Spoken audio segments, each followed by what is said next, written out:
Welcome to this.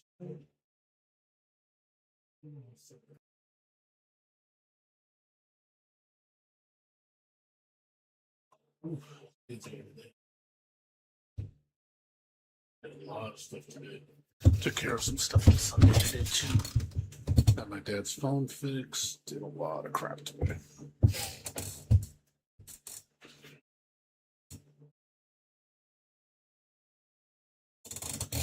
Oh, man, tired. Not sleep well overnight. Luckily, I don't have to get up super early tomorrow, so I don't have to get up at 9 in the morning. I guess what I had to do today. I didn't sleep really.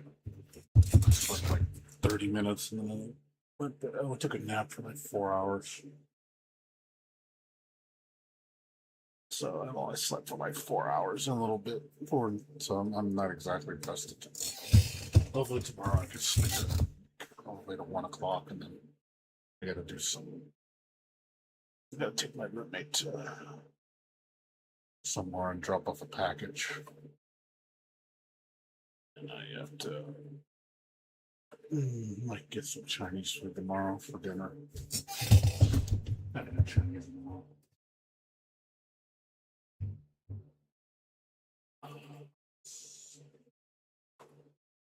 Off a package.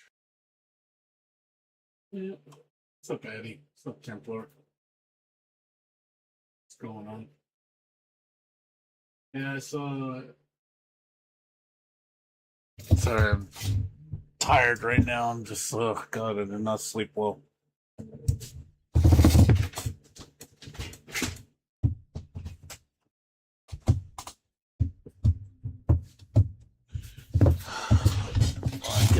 I had to get up early. That's why. I had to get up for. I had a doctor's appointment, and then I had to meet up with somebody to pick up a computer part. And I came back home, and then I took a 4 hour nap. Did my walk with my dad, and then I had to fix his phone. And then I had to do some eBay stuff. Then I had my friend that was supposed to come by tomorrow come pick up that monitor. And then I had to do. There was one other thing I had to do. I forgot what it was. I did it already. The only thing I have to do tomorrow is I gotta take my roommate to his mom's, and then I gotta go to FedEx to drop off a package, and then I gotta fill out some paperwork for a potential job interview. It's due tomorrow afternoon, so I gotta take care of that tomorrow. It's due.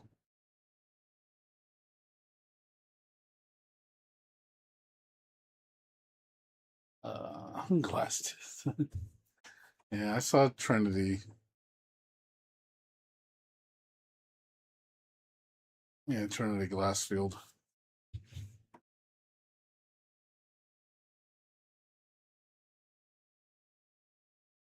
Yeah, I'm tired, man.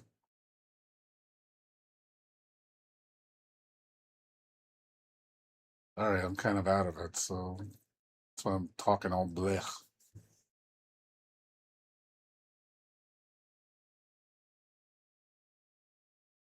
I hope so. We'll see. I mean, I didn't see any gameplay though. That was kind of weird. They just show that they just revealed the character, but they didn't even show the gameplay. And I was like, oh, is she not even close to done or something? I'm guessing it's not going to come out for months. They're gonna have to work on it for a while.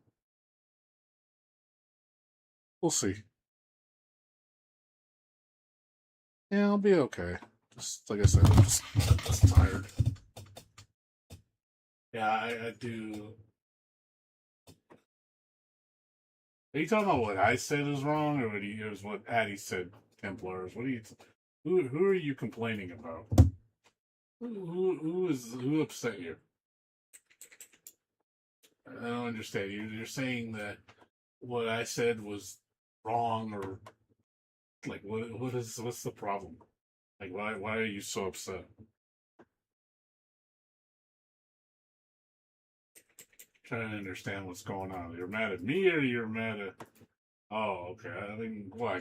Because he said the word, you know, the T word. You didn't like that. You don't like that.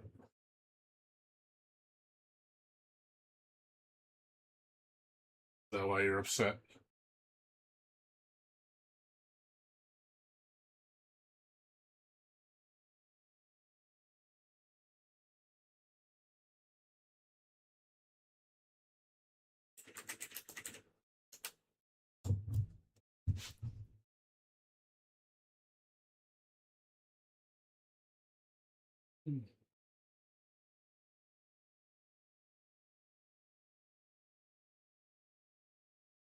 It just seems like you're upset. Like something really rubbed you the wrong way. Like kind of like when yesterday you were irritating. What's the Yagdra in chat? You were kind of irritating him with your religious beliefs. You get a little. I'm going to tell you this much, Templar. You get a little too imposing on your beliefs. You need to stop doing that. I'm just telling you. Like you get like controlling about it. And honestly, you did that in real life in front of a group of people, and you were like basically telling people like, "Hey, like imposing like that." I think you would make a lot of people upset because it comes off like you're trying to control the room. So I get where Yadra's coming from, and he was getting irritated with you because it does come off that way. It's like you're like being like uh it's kind of like when the religious people go up to you and say, "Well, if you don't believe in God, you're going to go to hell," and like that kind of stuff. And people don't want to hear that. Like I don't like it when people do that to me. Like you get like Jehovah's Witnesses coming up to me and like they start lecturing me on what I'm doing wrong, and especially when I didn't ask for the input. Because they get people to come around our neighborhood and they try to impose their beliefs on me. And it's like, hey, I'm not interested. Thank you. I'm cool. I wish you a good day. That should be the end of it. But it's just like, hey, well, if you don't accept God in your life, you're gonna go to hell. Like telling, I get upset when people do that shit. I don't like that. And to me, that's rude. And it's like, hey, if I welcome in the conversation to talk about it, that's fine. But if you start imposing on it where I have no input or I don't want to engage, then we got a problem. So, but that's how you come off though. You come off that like I don't know if it's you're threatening, but you're coming off like, hey, you know, we're gonna talk about what I want to talk about. If you need to listen to what I say, like it just comes off like again you're trying to control the room. It's just like, and people don't come in the room for that. It's like coming into my room. Let's say I invite people over to my house for a barbecue, and then you come over and talk about, you know, let's say you start doing a sales pitch for something. Like you're using my barbecue to sell like a narrative. Like, hey, why don't you buy some of my product and and then you just start setting up your shop in my barbecue, in my house, and just start setting up shop and just like, hey, you sign up here, you get this, this, and this. I'm like, what the fuck is this? I'm not advertising for you. Like, what are you doing? That's how it comes off.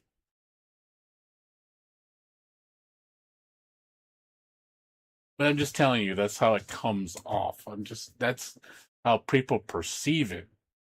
Maybe you don't see that, but other people see it different. That's why I say the whole imposing thing. You got to watch what you say. I had this conversation with another person who used to do the same thing, and they stopped coming in my room. Unfortunately, they got. I think I upset them so much that they basically just ran away. That wasn't my intent, but it was just like telling them, like, yeah, you need to kind of chill. And the person I think got really upset that I said that to them, and basically got butthurt about it, and they just never came back. And I was like, okay, it's not what I was trying to do, but just trying to tell you, can you chill a little bit about it? That's all. And I don't think I said anything rude, but some people, when you oppose what they say or you counter what they say, or disagree with them, they get defensive. So it's like, okay, you don't accept my beliefs, so now we got a problem. It's like, well, you're an asshole because you don't believe in what I believe in. It's like, okay. It's like, oh, you're not a religious person, so you're a jerk.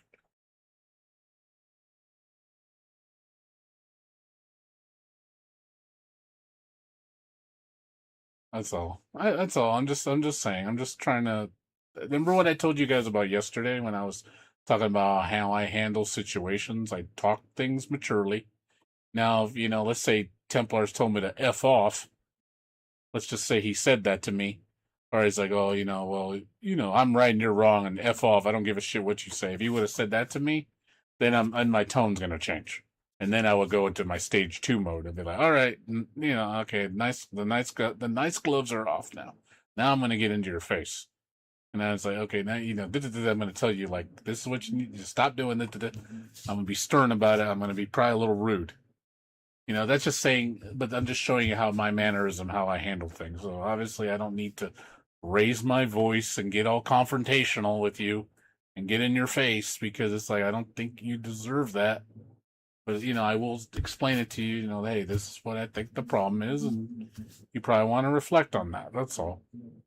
I can talk to you like a mature adult. I'm not going to treat you like a child.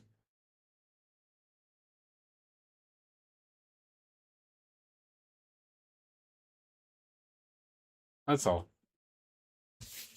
Again, it's cool, man. I'm not mad. I'm just letting you know. What reading the room kind of thing. I don't get this problem too much, but I've had certain people I've had problems with that cause issues, and I tell them, and there's times where I got to tell them to kind of like dial it back because you're causing a problem. And I don't get it. It doesn't happen too often, but it does happen once in a while. I've only had it maybe happen like 3 times, maybe four, where I've had to kind of like give them the 3 strikes kind of thing. Usually it only gets to the first strike. So it's kind of like, okay, no problem. It's cool.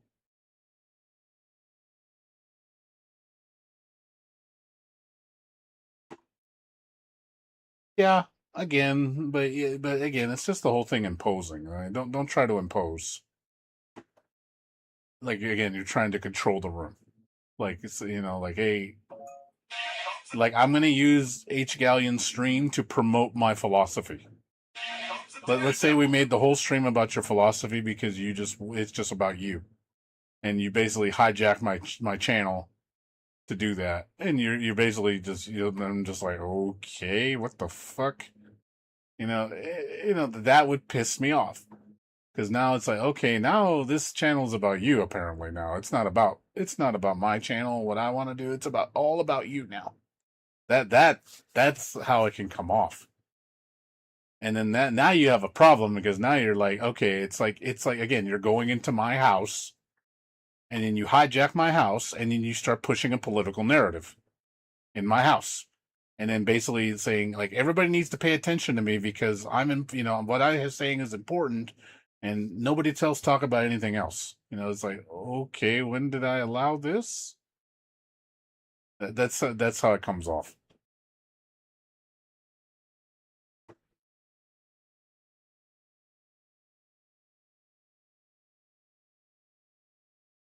Like I said, you can explain it, but if people say, "Hey, I don't really want to talk about it," you need to respect them and not like get defensive about it or not keep talking about it because obviously, again, I've done it before too, where I've talked about a subject and I'm getting a little too, I'm like, I need to dial it back. I'm being an ass. I've done it before. It's kind of like me complaining about Strive. I've talked to other fighting game streams where they don't want to hear it. And I'm like, you know what? I'm sorry about that. I'll knock it off. Like, hey, I was being emotional. I do apologize. I shouldn't ruin your guys' stream because of my personal feelings.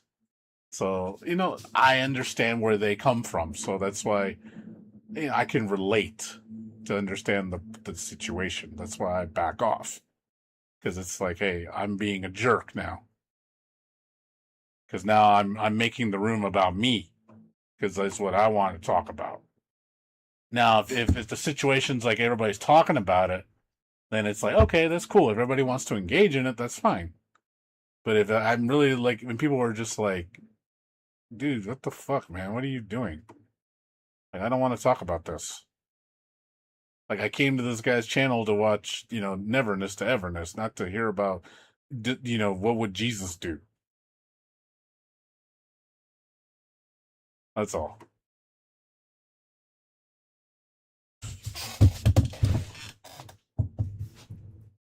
It's all good. Yeah, please don't take it to heart. Don't take it like, like, oh my God, he's so angry at me. He's never going to talk to me again. Please don't take it like that. I'm just telling, like, I tell you what you need to hear, not necessarily what you want to hear.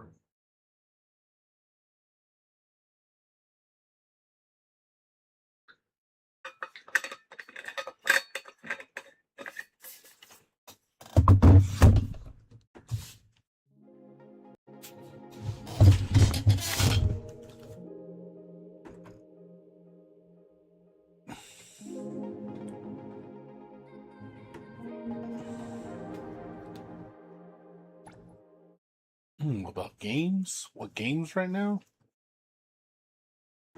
Well, right now, for me on games, it's shit. I mean, I'm already done with Tevi. That was fast. Tevi was way too short. Kind of sad about that. I'm gonna go back to what do you call it? Elliot next week, or this coming week. Finish that up. After Elliot, I'll probably start up a new game. I might, and then that new RPG coming out next month, that dragon thing. But I also got that update for this game, which I'm really excited about. This game's getting a Dungeons and Dragon mode. I was like, really, it looks so cool. We're gonna play a game in a game. It's crazy. Like, honestly, I got so excited last night when I saw the update. I was like, there's a game in my game? I was like, how does this happen? How is this happening? What's going on? Why is this so surreal? No, it's so easy. Well, because I beat it fast. It's like, it was only 5 fights. It wasn't that much.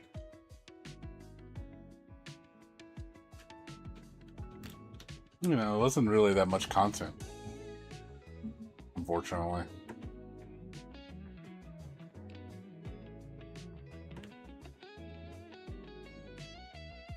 No, it's not. No. It's not a turn-based game. You mind if I show you what it is? You want to see it? If you want to see it. If you don't want to see it, I won't show it to you.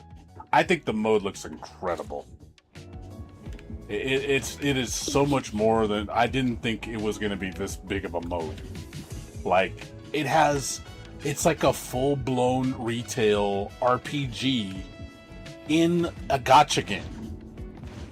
It's an update. It's a permanent update to the game where you're literally playing a retail RPG in a game.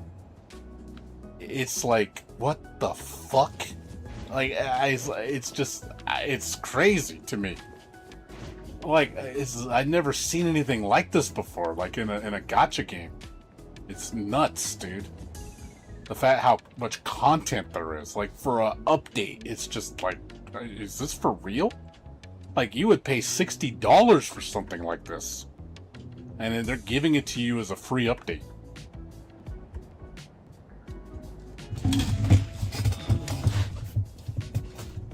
Cognitive overload? Maybe. I might. I probably have. I can't sit there and say, here, let me show you. Let me show you the 1.2 update, if you guys want to see it. The special program. You guys can see this crazy mode, dude. I think it's impressive. You know, you might not think it is, but I think it's impressive. Like I said, I got really excited.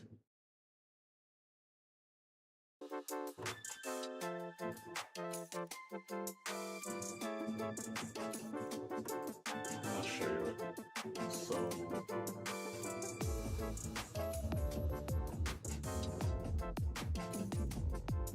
So there's a whole section on just this one mode. Yeah, to the game. So check this out. Once again, a brand new day. The village of fuzzies. What are the cute, adorable fuzzies busy with? And it starts off, you know, cheesy. But watch when they show you what it is. How cozy. First, it's, oh, it's just a cute little mode. It's nothing major. But then you're like, Hey, no, this is did something you have a more. sweet dream? Look, the mysterious fuzzy merchant is here. Stacking high. Oh no. Huh?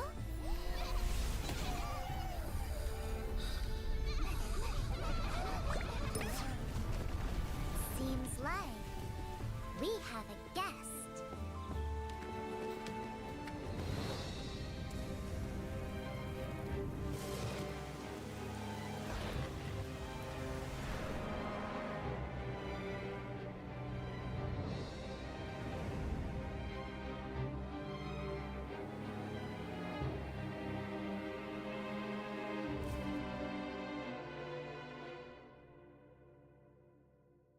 Hang out with no plans. We got you covered. Dive into fun stories and make memories full of laughter. Team up with friends and go on an epic adventure. DSD's newest anomaly game, 1000 Less One Nights, is now on sale. Come give it a try. Hey, come back. Another round.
I think it might be. Yeah, you might be right. Welcome back. Once again, thank you all for joining the launch of DSD's brand new Yeah, it's an anomaly isekai tabletop mode. game, 1000 Less One Nights. By the way, did anyone catch that weirdly fantastical scenery just now? Yeah, there's more. There's Didn't more. look like any Hetherau I know. That's because it was footage of the very anomaly. Like I said, it's a game. This is a game in a game. Wait, are you serious? That was footage of a tabletop game?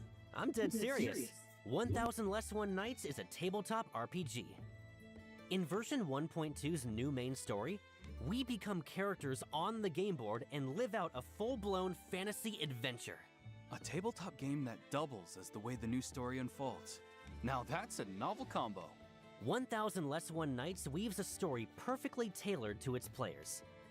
This time, the Appraiser and friends are whisked away to a fantasy realm, the Warren Continent. It's home to Fuzzy Village, built by whimsical little creatures called Fuzzies. And it has a dragon problem. The party's quest? Help the villagers protect their home and slay the evil dragon. Oh, so it's a fantasy world generated by an anomaly tabletop game. No wonder the art style felt so different.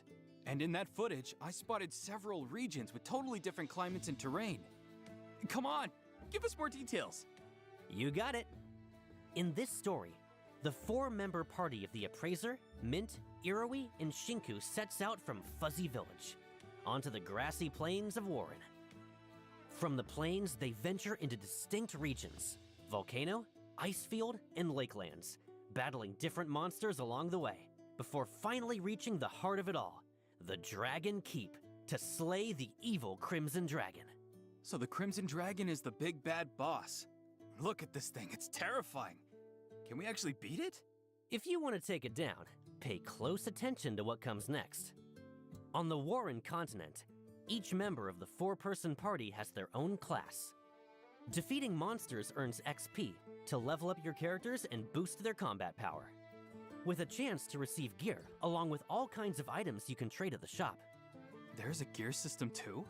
Yep, gear spans 7 equipment slots, with different rarities and class restrictions on top. Gear stats are randomized, and pieces can roll random properties as well. On weapons, a random property might land as a stat or as a passive skill effect. And that's where the appraisal skill comes in. Identify your new gear and find out its true worth. Why does this feel strangely familiar? Don't tell me there are armor set bonuses too. There are. Complete a gear set and you'll earn stat bonuses plus passive effects. Let me show you what combat feels like once you've leveled up and kitted out with high rarity gear.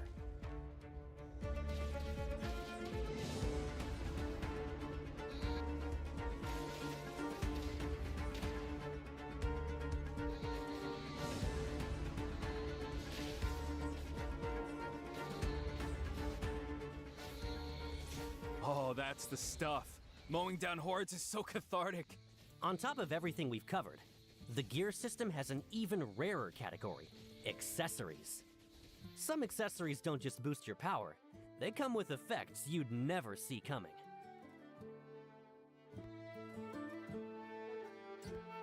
But one thing to note, appraising or swapping gear can only be done near a camp or bonfire.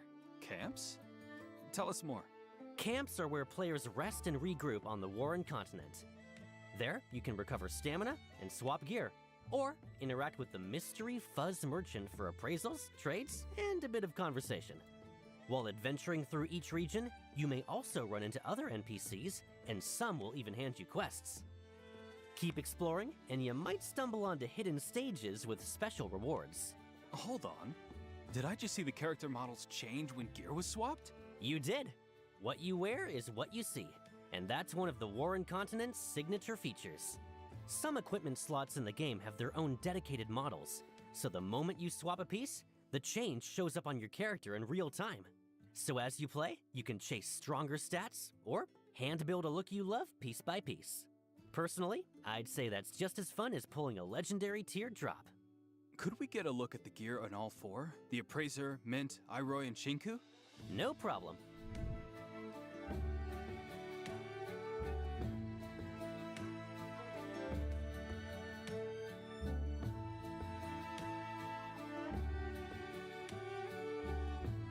Gotta hand it to them. This game feeds the min-maxers and the fashion crowd. No wonder it's selling like crazy in Haitharau. And one more question. If every rest means trekking back to camp, isn't that a huge hassle? No worries there. The continent is also dotted with bonfires, where your party can patch up on the go. Instant stages have rest points as well, so you're never far from a quick breather. I can tell this tabletop game is packed with things to do. But at the end of the day, everything you experience stays inside the game world. That feels like a bit of a shame. If we could take those gear sets out of the game and wear them around Haitharau, I wouldn't say no to that. First off, you're right. Conquering the Warren continent is no quick jaunt, so this mode will be permanently available. You can take on the challenge whenever you have time, and save and quit at any point. And after your first clear, the game is fully replayable. Later playthroughs unlock previously unreachable regions and new quests. And higher tier gear drops for you to appraise. Keep an eye out for that. Second, Playing the 1000 Less One Nights tabletop game earns you the event token Mystery Buttons, which you can spend on select items. The event shop stays open long-term and is accessible anytime through the event page. Back to my question then. Can we bring the RPG gear into Hathorau or not? You absolutely can.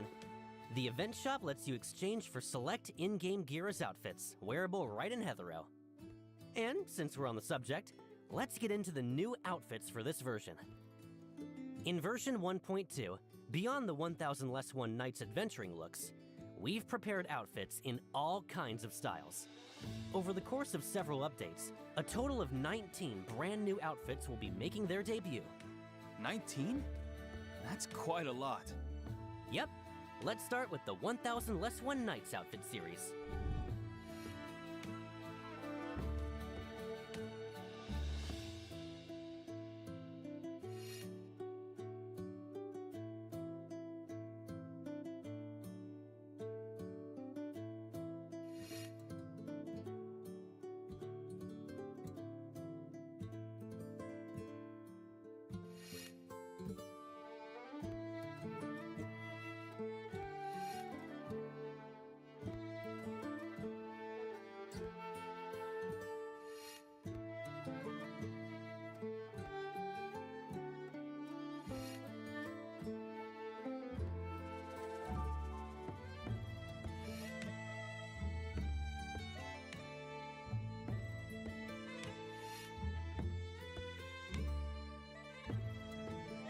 Some of the outfits in this series can be exchanged using mystery buttons in the event shop we just mentioned.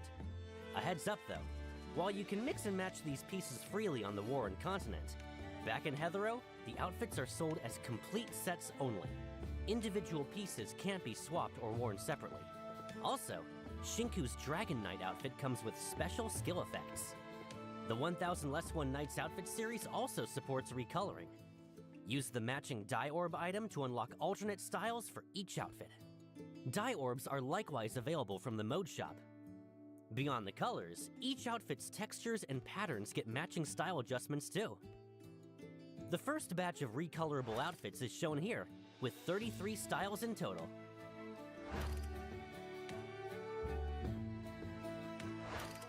More outfit styles are in development and coming soon in future updates.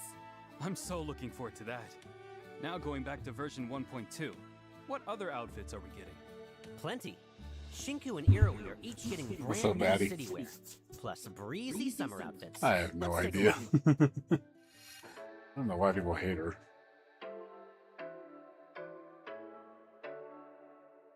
Not sure. Maybe they like her because she likes Jin. Jin's girl.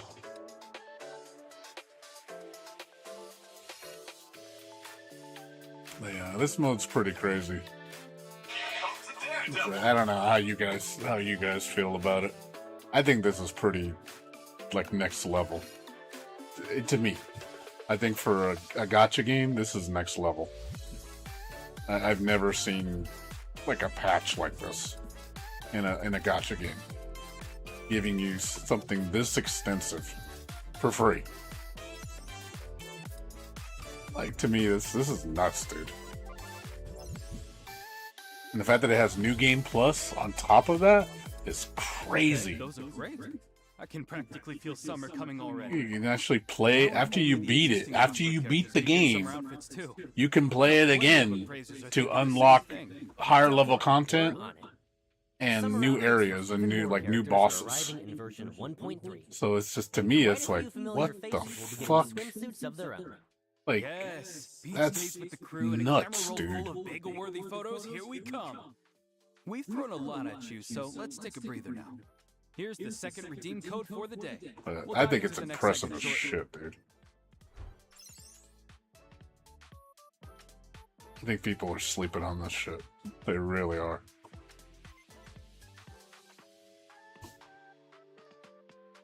I'm definitely looking forward to this update in 10 days. Welcome back. We've now met version 1.2's 2 new characters and seen the new gameplay and outfits. Next, let's go over the timeline for when everything unlocks in the new version. Let's start with the new limited boards. In version 1.2, Scarborough Fair will run 2 limited boards in sequence. Before the Definitely Dawn going for both and characters. The Lifeline. Roll on them to obtain the limited S-Class characters, Shinku and Iroi, respectively. Both boards run for 21 days each, so keep an eye on their schedules, appraisers. And as before, new skin perks events will I run know you don't alongside really the care limited about boards. gotcha games, Addy. Skins can drop But directly I don't from know. the I boards, think, and they're you know, also you look at guaranteed once how you get far accepted gotcha for games total have rolls on the come. matching board. Alongside Like, the they've limited evolved boards, the so Art Shop will much, roll dude. out new Arc research Like, I have programs. not seen Version games 1.2 evolve brings like Shinku's this Resolve to this Special, degree. followed by Iroy's It's Dream just Team Special, nuts, each dude. running in sync with that character's limited board. So stay tuned. Like, really, I look at On top of that, retail when games, I'm version like, dude, 1.2 step your begins, shit up, man. part of the exchange shop's These inventory companies will are like refresh running once again. circles around you, You dude. can spend lost pieces in the shop on dice and up to 20 credit points. Why would you spend $70 Also, on a version mediocre 1.2 game when you could play a launches, free game appraisers that's can jump into actually the trying 1000 to Less One change Nights tabletop things RPG we covered earlier. and go above and quick beyond? reminder here, there's even more of the You know, Warren actually content take we cover risks. on repeat runs. That's right. Across later playthroughs, the You know, Warren these companies are actually content taking will risks on open these, trying to be unlocking different. brand new quests and revealing hidden story content. Exploring further also earns you more. Maybe mystery that's points. why it's It's so all good, out there waiting for because there's appraisers to competition, uncover. which is healthy, Beyond all that, because they have to brand try. new vehicle is pulling up to meet appraisers. They have to earn The their Draco. dollar.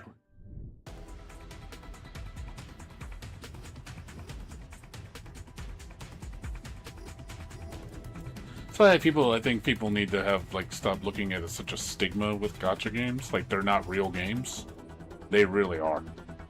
These things are, again, I think they're getting ahead of actual games.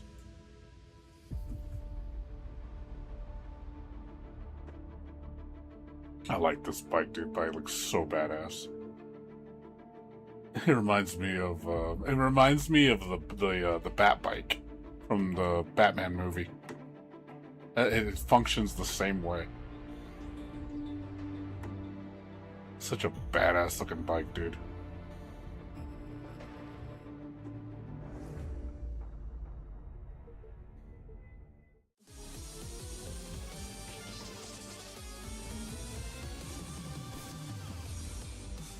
I wonder how if we can get this bike for free in the game. Well, with in-game money. In-game meaning not premium currency, just free currency.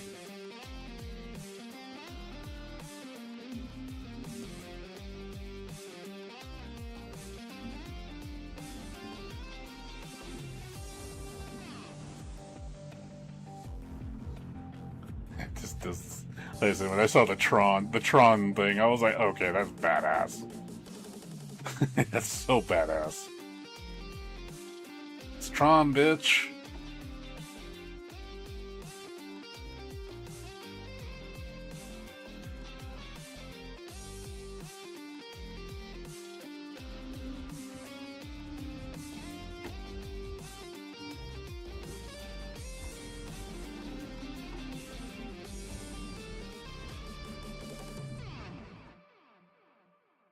The So Draco is cool. a ride that breaks all the rules.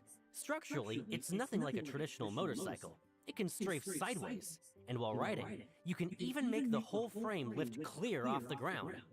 That has to be Hetheral's first fantasy-themed vehicle. Imagine the looks you get cruising around on that thing. There's more. Shinku can ride the Draco too, not just the Appraiser. And the Draco has a special synergy with Shinku's Dragon Knight outfit. When she rides it wearing that outfit, the Draco takes on a special look while on the move. That wraps the new outfits and vehicle. Next up, the events arriving in version I don't tell you how 1.2. to. I don't tell you how to get the bike. First event on the list is called Going, Gone. I wanted to show you that. See what you thought. I think it looked impressive as shit. But I tell you, man, like I said, gacha games are stepping their game up, dude. I think companies need to really stop ignoring gacha games like they're not real games. And again, people need to stop having the stigma that gacha games are not real games. Like, nah, dude. Like, nah, man. Gacha games are real games, and sometimes I look at them like, I'd rather play this than a $70 game. I'm like, no joke. Like the $70 game is just not going to do as much as this, and actually take risks.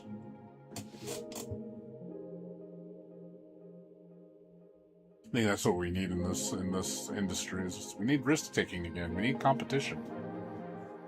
Gacha games actually have to compete with each other in the space. That's why you see so much change, which is healthy. It makes the industry do better.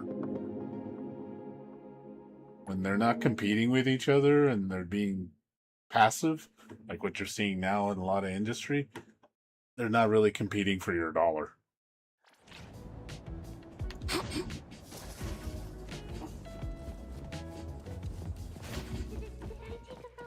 We need that though. I think a lot of companies now are just being, they're not competing with each other, so they have no reason to do better. Their mentality is you'll buy our shit no matter what. Like look at the new Grand Theft Auto. It's going to be $100, and they're like, oh look, you don't get a physical copy now, and you're going to buy it because it's Grand Theft Auto, because you're stupid, and you'll buy it because it's Rockstar. That's all they got to do. They know it's going to sell 20 million copies for $100 a pop, make $2 billion in profit, and they look at you like, like you're too stupid to understand. Like, hey, stop making, like we're not just mindless sheeple, but they know they can do that because you'll buy it. Because they know you're that dumb. And that's why we can't have nice things. They don't have to try, they don't have to, they will take advantage of you, and they just look at you and give you the bird. Like, fuck you because we can. Yep. So who's really worse? I know a lot of people say, like Addy would say, Gacha's, evil. I say, are they though? Is Gacha really the evil ones? Only ones that are evil in this industry? People always because Gacha is a monetized system, they're evil. But we give the okay for Rockstar Games to do the same thing with a paid game. DLC up the butt, all this crap on top of microtransactions and no physical copy and all, but that's okay though. Why is that okay? Please explain to me why that's okay. I want talk to me like I'm a 5-year-old. Explain it to me why that's okay, but when Gacha does any type of monetization, it's fucking predatory. Which one? Why? Explain it to me. Please. I really think that's a really ignorant take from a lot of people that automatically just Gacha's evil. Gacha's evil. Regular games are okay, but Gacha's evil. It's okay, well, why is it evil? Okay, but what retail games do this? Well, that's different. Why is it different? You bought a game for fucking retail price and you're still paying for it after you get it. So, why is that okay? And, it's so... That's why I find the argument so, kind of hypocritical. It's I know it sounds like I'm shilling for gacha games, like I'm being a hardcore shill. But I'm look at the facts. Look at the fucking facts. Retail games are just as bad, if worse, than gacha games.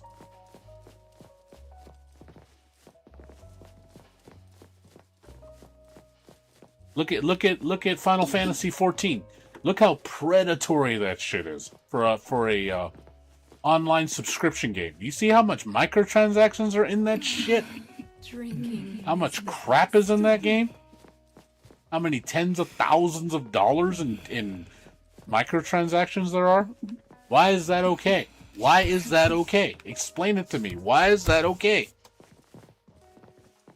It's okay for me to drop $5,000 on Final Fantasy 14, but that's the experience. But when I want to spend fucking $5,000 on gacha pulls, That's different.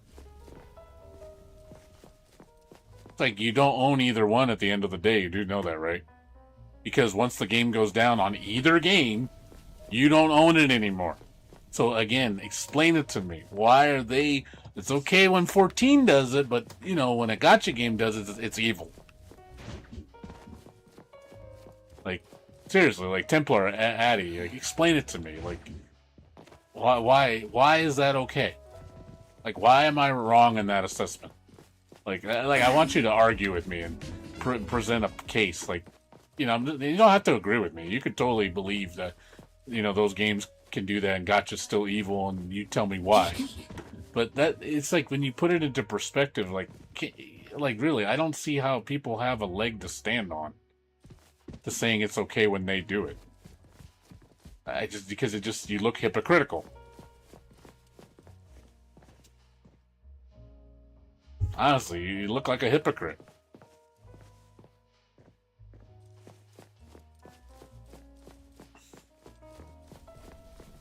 There are a lot of games you just pay and you buy them. You spend $20, it's your game, and that's it. All the content's good. Yeah, that's the best kind. I like games that you just get a complete package. It's yours, and that's it. There's no more further transactions after that. But I just feel like microtransactions and just heavily monetization through DLC and stuff is just as bad as gacha. Drinking is the best.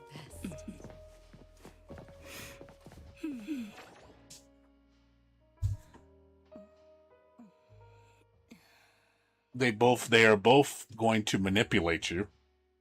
Yes, the only difference is gacha games at an entry point is completely free. That's the appeal of gacha. It doesn't cost you anything. Can you enjoy the whole game without spending money? About 95% of it, 90%, yes, you can. You can enjoy the whole game without spending $1. You can. That is a truth. That's not a fake. That's real. It's not like, you can only enjoy 10% of the game and then it becomes microtransaction and paywall after paywall after paywall. As after that point. It's not like that. No, you have access to the entire game right off the bat for free. So they give you quite a bit. It's not like, I can't enjoy this game without spending money. That's another argument people say. You cannot enjoy gacha games without spending money. You have to spend money to enjoy it. That's the only way you enjoy it. I'm like, that's false. That is completely lie. Anybody that tells you that shit is full of shit. Because I can enjoy this game. I've enjoyed many gacha games without spending $1. I only give them the $5 because I want to. Not because I have to, because I want to. There's a difference. I'm not being held by gunpoint to do it. Or I feel like, I'm obligated to do it because I can't enjoy the game. Older gacha games, yes, it was like that. You could not enjoy more than like 5 or 10% of the game for free because they would paywall you so fast. You would play for 30 minutes and up paywall. Insert money to continue playing and enjoying the game. It used to be that way. That I agree with you. The old system, horrible. I would be like, fuck no, I'm out of here, man. I am not going to play this shit. Like, you are not going to deprave me of enjoying the game. Putting a paywall every fucking 30 minutes or 15 minutes. Spend another $10. Spend another $10. Spend another $10. That's dumb. I would never do that. I'm pretty sure they realize they can't get away with that now. That's why they don't do that anymore with most gacha games.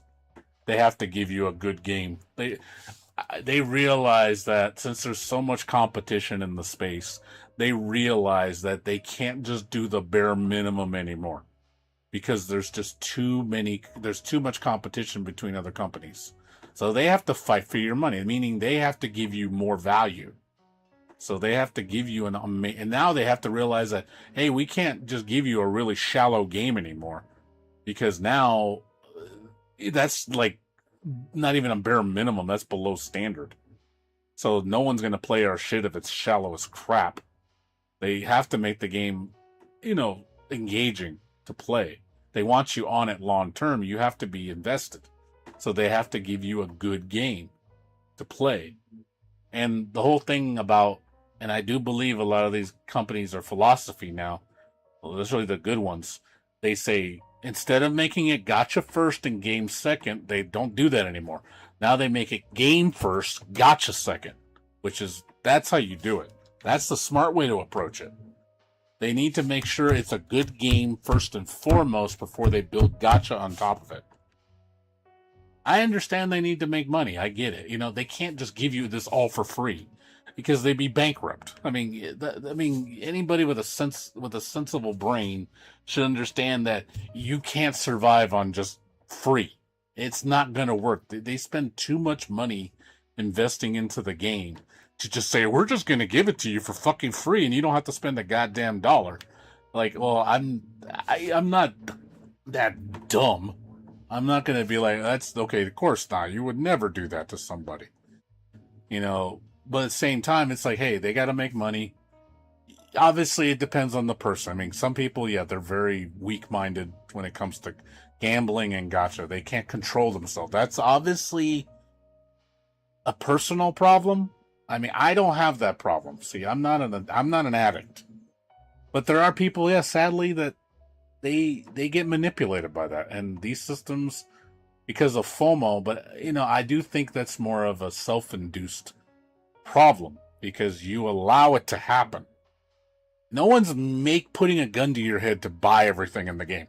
That's a you choice. Because you have an addictive tendency to, like, hey, I gotta have FOMO. Like, FOMO. Look at advertisements on billboards and shit. FOMO. Oh, look, everybody's playing this game. FOMO. So everything is built to be addictive, to get you into that FOMO. I need it now. I need it. It doesn't matter what it is.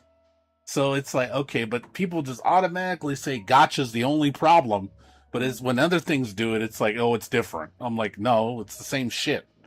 It's just tailored differently. It's still manipulation, but it's because you're weak-minded. That's the truth. They've gotten you to the point of to get used to thinking that way. Because most people just don't have a good, strong will to battle something like that to say, hey, I'm not going to do it. I don't fall for that shit. I don't get stooped in by advertisements. I know better. I'm not stupid. I know when there's like people that go like fall for the pyramid scheme shit. That's a scam. And that's for weak-minded people that fall for the system. It's like, hey, that's your fault for getting. They don't again put a gun to your head to do it. It's because they make it appealing. Yes, it sucks that they do that. I do think it is messed up that they're, fucking people over that way, and it's just part of the business or whatever.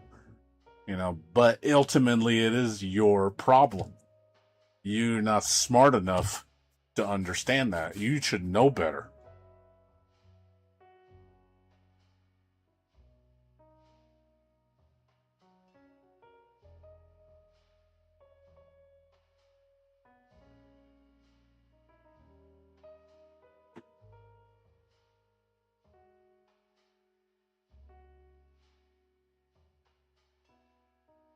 So that's why I say, I think you have to reevaluate the situation with games now. And again, stop putting gotcha game into their evil category, and there's no further discussion.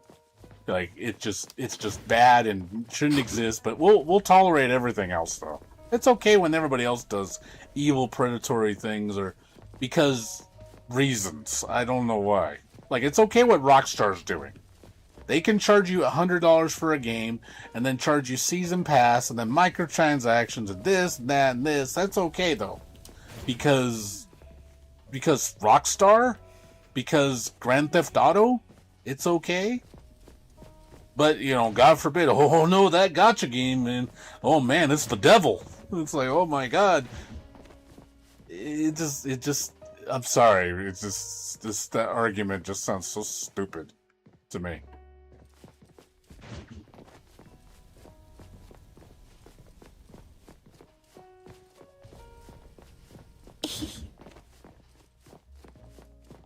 Gaming isn't always free. You can't, always get games for free. There's always a cost, even if you may not see it up front.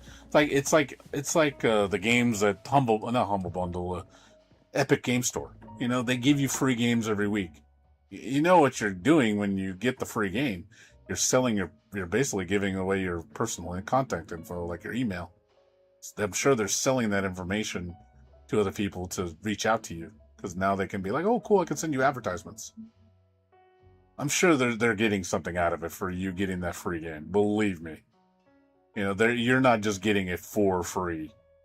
But that's the cost. It's like you sign up for an app. They got your personal info. They're gonna sell it. You want the discounts and stuff? Well, they have to make money somehow. But it's okay when we do that, though. But don't, that bad evil gotcha game. It just, I'm not trying to say like what gotcha does. Some of it is shitty. I agree. I agree. But I do think that if you look at it, you have to navigate the system. It's like, I know how to beat the system because I'm one of those guys that I don't fall for the trap. I'm one of the smarter gamers. But I still enjoy the game. I'll be like, hey, I would educate people on it and be like, hey, if you want to play a game like this, realize that there's some caveats. There's going to be this, and this, but be aware of this, and this. And if you don't do this, you'll be okay. And you can enjoy it. And it won't cost you a cent. I'll be very transparent with people. But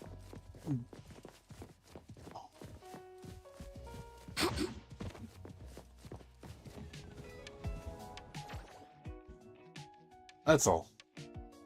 Again, just like I said, you feel free to disagree with me, dude. If you feel that my argument's not sound or it's a cop out, because I'm sure there's gonna be people that are gonna rub it right in my face, like, oh, you're a cop out, dude. You're just being a shill. Like, you don't know what you're talking about. I'm like, I don't know what I'm talking about. Okay. Explain to me why I don't know what I'm talking about. Like, explain it to me why what I'm saying is, like, deceptive. Yeah, I'm not going to sit there and say I wish gacha games are ideally this way, Like, I don't like the fact that it's like this, but at the same time, I take the good with the bad. These games have bad in it. I'm not going to sit there and say it doesn't. But there's a lot of good in it too, and I feel the good gets completely overlooked because it's like labeling something because of, it's this, so automatically it's terrible because of even though it has a lot of good points, because it's that, oh, sorry, can't give it a chance. Nope, it's all bad. Nope, it's trash.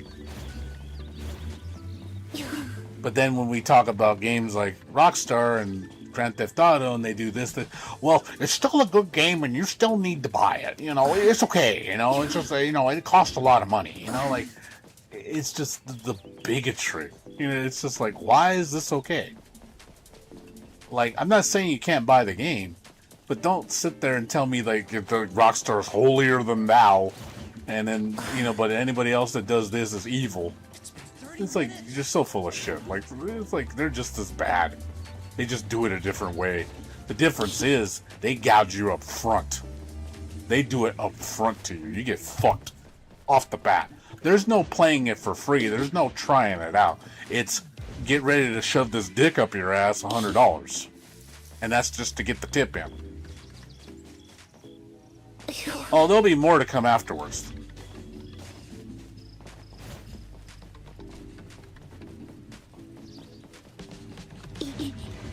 Because that's a AAA game and they need the money and it's still a good game, like, and it's like, well, you could say the same about gacha. Again, the argument is the same. How is my reasoning illogical, but Grand Theft Auto or AAA games do it, it's logical. That's okay. They're forgiven.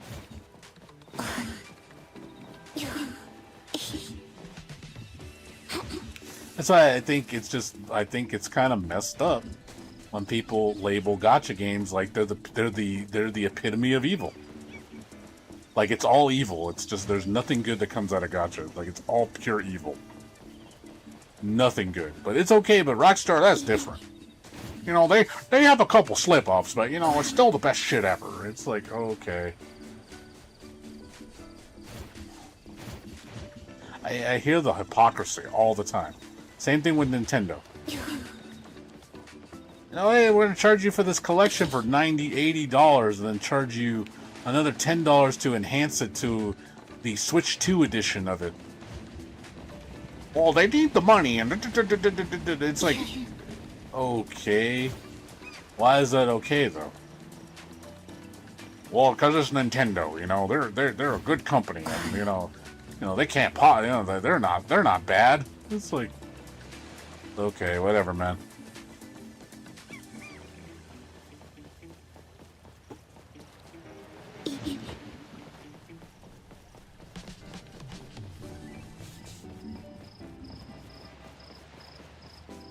That's all. Like I said, I mean, I know, like, and I'm not saying for you to play gacha games, Templar or Addy. You don't have to play them. I don't blame you. You don't have to. I'm not saying for you to, but I just don't want you. Don't have a pig-headed view of acting like that. Like, ew, gacha games so evil. You know, I only buy AAA games because that's some good quality shit right there. You know, and then they're buying the games that are fucking you over left and right. You know, it's like, man, so it's okay when they fuck you, but when you play a gacha game, well, that's a level of fuckery I can't deal with. And I don't mind getting fucked in the ass for $200-300. That's okay. I can take that. I can take that dick. But gacha game, oh no, I can't take that dick in my ass. I have standards.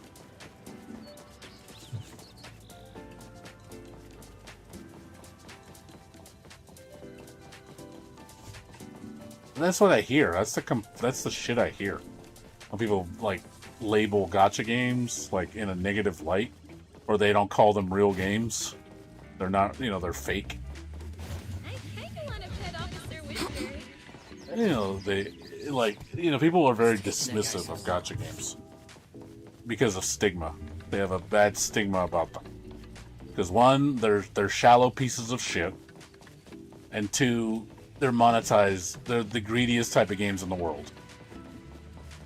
And it's like, and I think that they're wrong on both fronts. I think there's partial truth in the second one, but saying they're not games is very fucking false. Like people look at this and go like, oh, what a boring ass piece of shit. Who would play this fucking trash?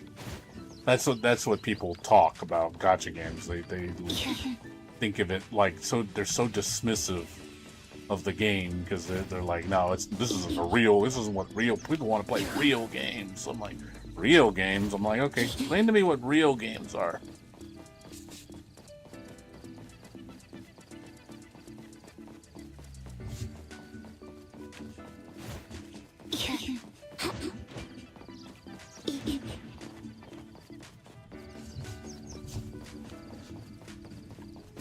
Trying to look for stuff right now. Sorry, I'm talking to you, so I'm just running around looking for items. I don't have to focus too much.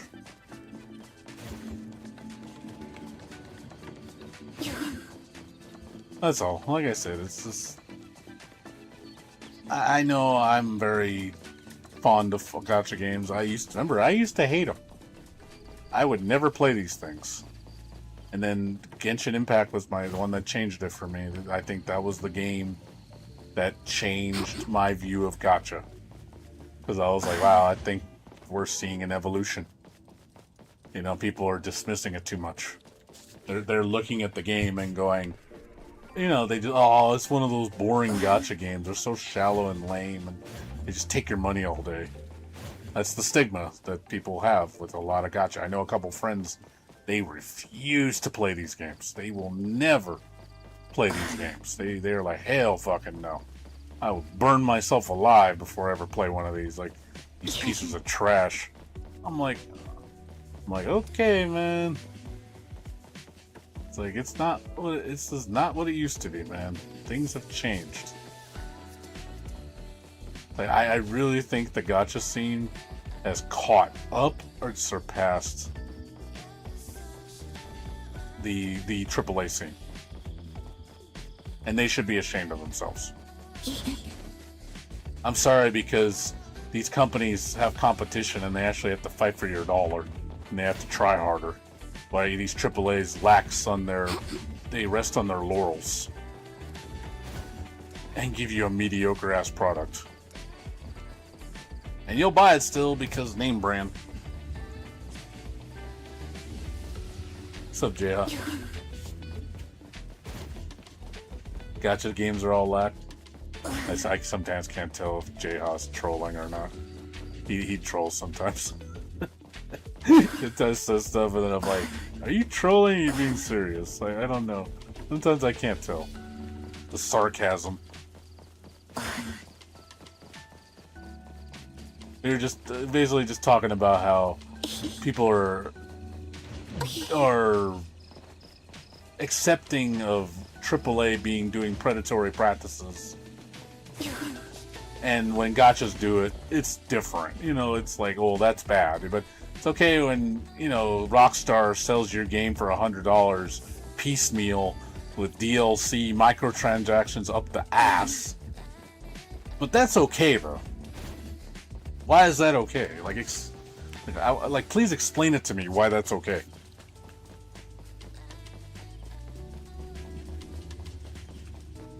It's just, see, people put gacha in another category. They think, well, gachas aren't real games. Gachas are predatory to the nth degree evil. And I was like, what about Final Fantasy XIV? Have you seen how predatory that game is? Like, seriously, have you seen how predatory 14 is? Like, I'm not joking. Like, I think it's as bad as gacha. Like, it's gotten so bad where I'm just looking at it and go, holy fuck, dude. It's like, my God, I'd be kind of embarrassed how bad it is.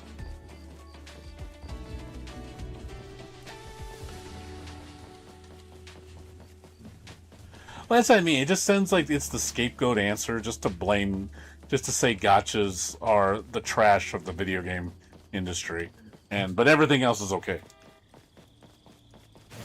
As long as we don't have, and never acknowledging that gachas, there's nothing positive about them. Like, they're, again, even acknowledging, hey, are they good games? Do they have good things about them? Or are we just going to be dismissive about all of it and just like, it's all trash?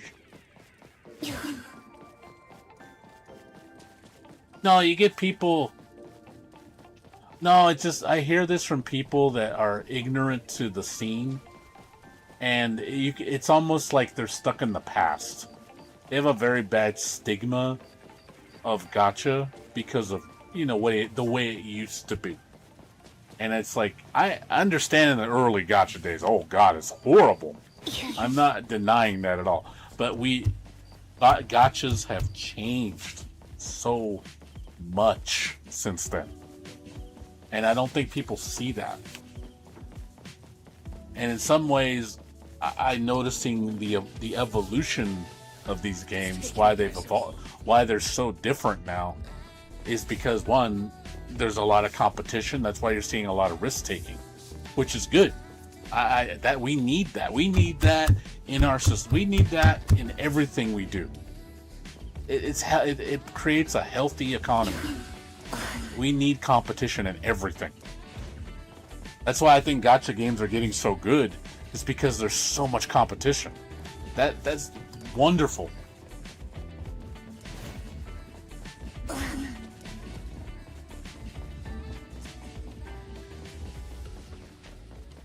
I mean, I agree. I think there needs to be more dudes.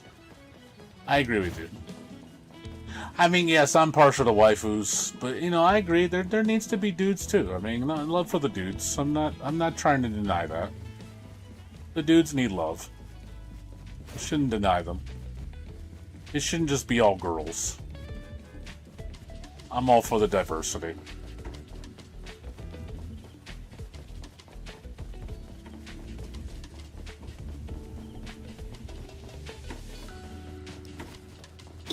Yeah, and see, and you're right about the stigma about the waifu.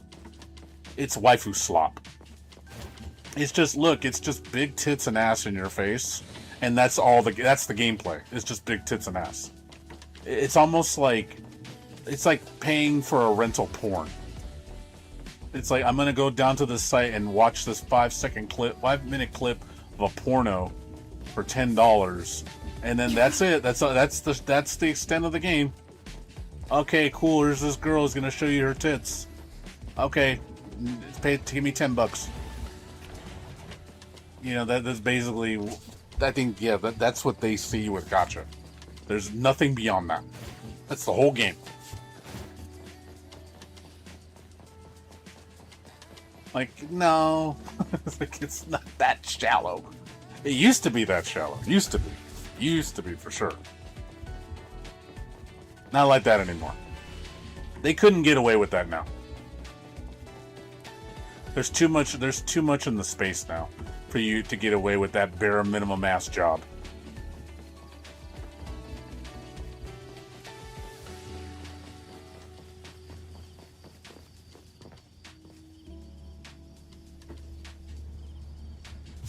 Oh yeah. Again, I'm not gonna sit there and like say gachas are, you know, good and like, oh, they're just pure goodness. Like, they're not. What they do, yeah. But at the same time, it's like, well, they can't just live on good faith. They can't just live on free. They can't just give you this game for free and just work on no profit. I mean, that's silly. I mean, that's just no way. It's just not going to happen.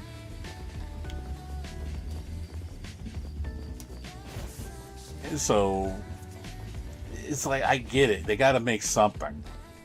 But it's the extremes, it's the extreme ends where you get those people that spend $50,000 on these games. And it's just like, yeah, I don't agree with that. That's fucked up. Like, you shouldn't be doing that. I just think nobody should be doing that. Especially when they're going bankrupt, and running into money problems. But at the same time, that kind of person shouldn't be on that game. That is a you problem. That's with anything, and drugs or anything. That's a you problem. But yes, they exploit that. They want to get you addicted. They want weak-minded people.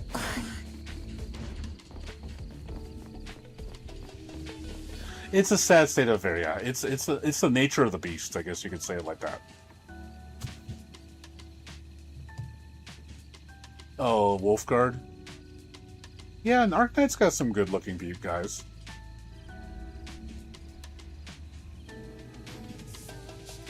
Unfortunately, it's the direction we've gone. But taking the good with the bad, I think people need to show gacha a little bit more respect. Because, again, people are so dismissive of how much gacha has changed, and start looking at them as actual games. Because I do see the whole premise of making them gacha first, and game first, gacha second, which a lot of these companies are doing now. Hoda's doing it. Hoyoverse. Not Hoyoverse. All the major, the good coming, not fucking Mihoyo. Not Mihoyo. Hoyo's, no, they're just terrible. They don't want to try. But, the companies are actually trying to change the space. Like, hey, we're trying to do better. We're trying to give you more. We're trying to compete for your attention. It's like, dude, this shit's fucking good, man.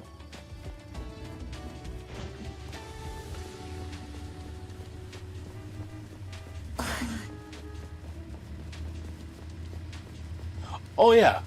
Gacha is destroyed. Oh, no, I know that. Me and you know that. We're not dumb, dude. We know that the gacha space is killing. They are the game space. It's like when Fox News says, I'm sure you heard the stupid shit that they say, where they go, oh, the mainstream media. And I look at them like, you are the mainstream media, you fucking dumb shit. You're the biggest news organization in the world. So I get so pissed when they say that shit. It's such a cop-out. It's like, oh my god, stop saying that. That gets me so mad when they do that. It's like, you're the big bad.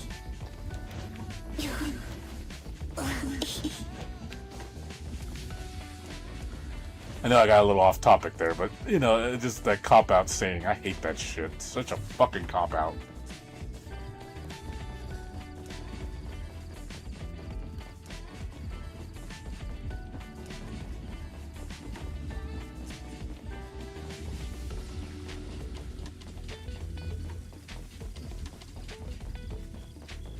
Yeah, it's almost like, I get what you're saying. It's like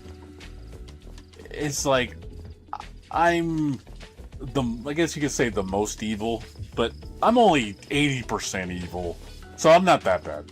So it's okay when I do it. It's like, no, you're just as bad. But people are okay with it. They will defend it because because you're only 80% evil. That's okay.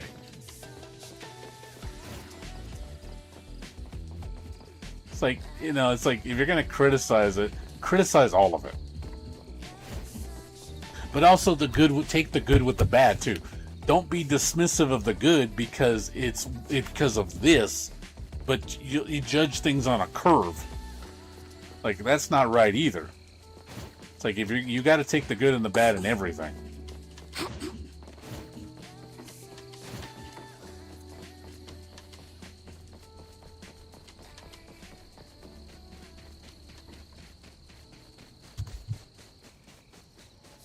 Yeah, it's the live service aspect of it.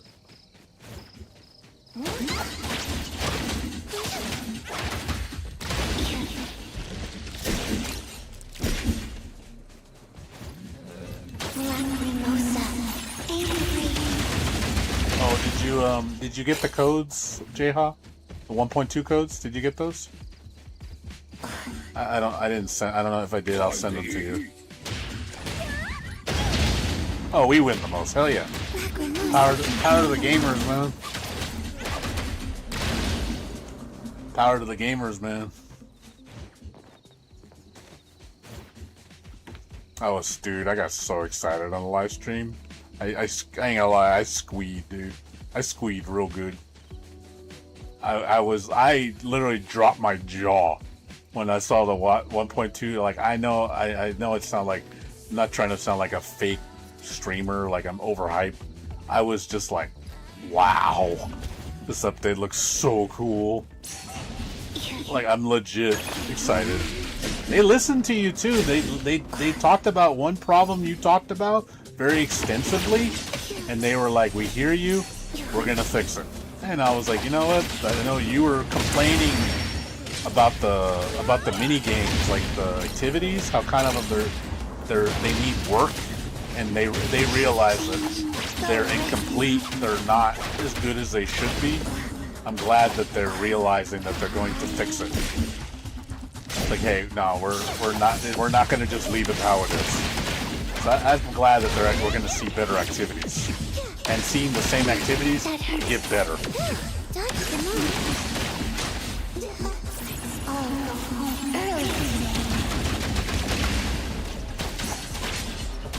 Leave it dead. Save the dead. Don't be such a whore. What's up, David? How you doing? Yeah, I know. Leave it to Lacrimosa. Well, no, that's good, but hey, they're listening though. They realize that the hobbies need work. They're not done fixing them. They know they need fixing. They're not just gonna stay the way they are. So I am glad that they realize that, hey, we need to make them better.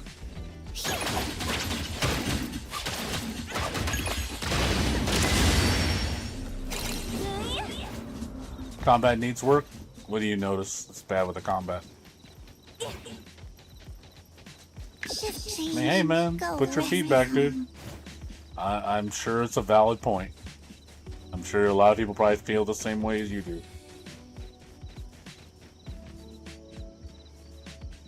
What's up, Hagen? How you doing? You saw the 1.2 update? You're kind of skeptical about it. You don't feel too. I got pretty hyped, dude. I think they have ideas, man. They're cooking, dude. I really think they're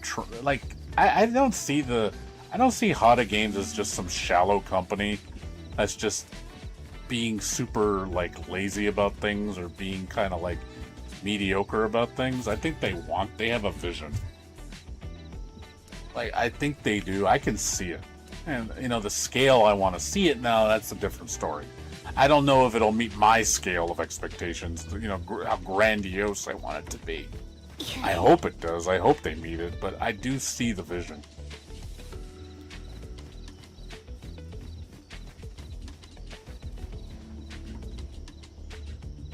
When you do Lacrimosa enemy skill and you swap out, it keeps...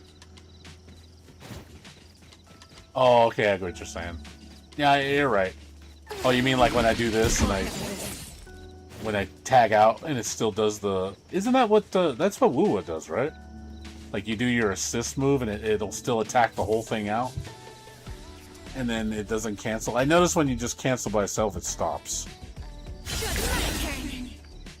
But when you're in combat, it doesn't. Does it do that with supers? I thought you couldn't tag with super. You don't have to try that. I thought you couldn't tag when you did supers. I thought supers locked you in place until it finished.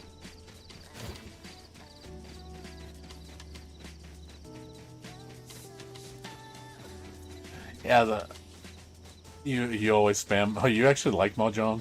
I don't understand Mahjong. I never played the damn thing.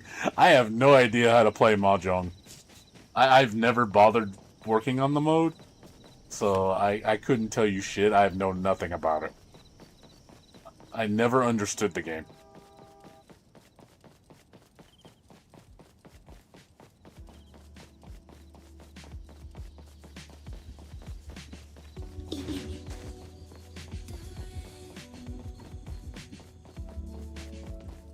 Okay, I have to see. I have to see what you're talking about. I think I get what you're saying, Jayha. About the animations not finishing.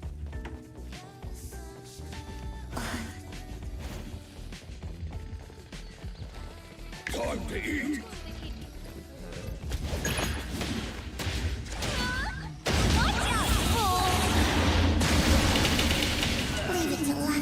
Like, trying to see where you're... So you're saying, like, do the ultimate and then tag out immediately? Is that what you mean?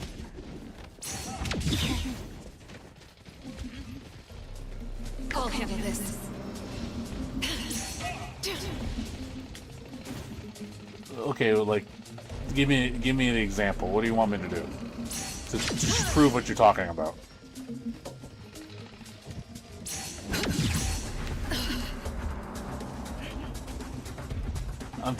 Hagen, I'm talking to one of my friends in my Twitch channel. He's trying to... Oh, you're talking about... Oh, you mean this shit. Here I am. It finishes. I did it. Is that what you're talking about? Okay. That's what you're talking about, right? You're saying it finishes out, right?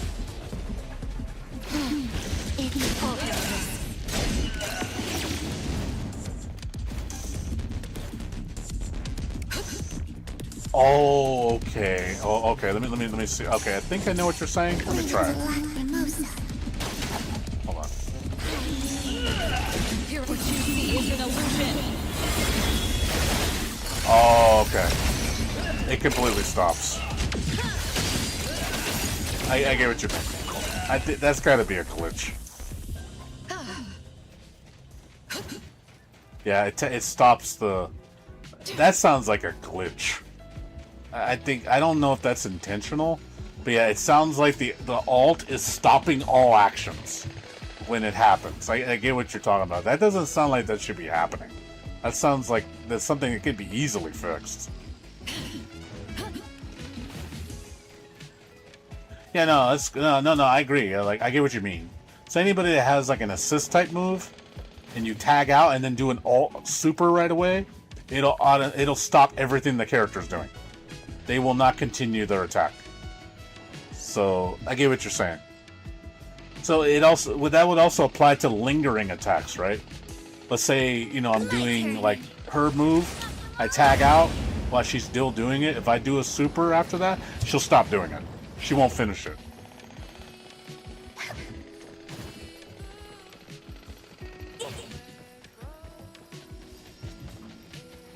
Yeah, that sounds like honestly, it sounds like an oversight or a glitch. It's not supposed to do that. I think it's something that could easily be fixed. It's not like, oh my god, the game's ruined kind of thing. It's one of those, oh shit, we didn't notice that. It's an oversight. I think it's something they could easily fix. Yeah, I agree. It's lost damage. I totally agree with you. You know, it's something that it should help optimization. I agree with you. Fix it.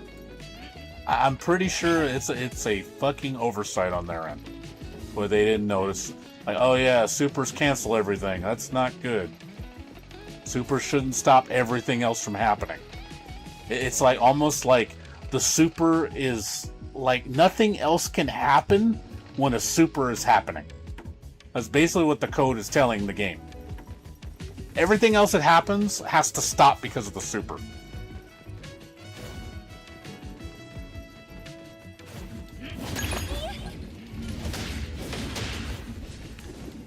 Oh yeah, I agree. Like I said, no, I think it can be fixed. Wua does it better for sure. I will say transitioning in Wua is way better. Because everything plays out in Wua. Nothing stops. Which is good. It should be that way. I think it should just be standard across all gacha games. It should function that way.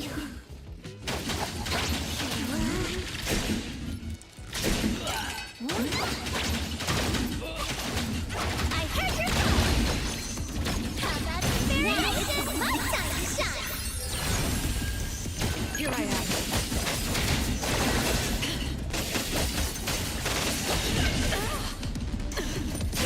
And I think it's more inexperience.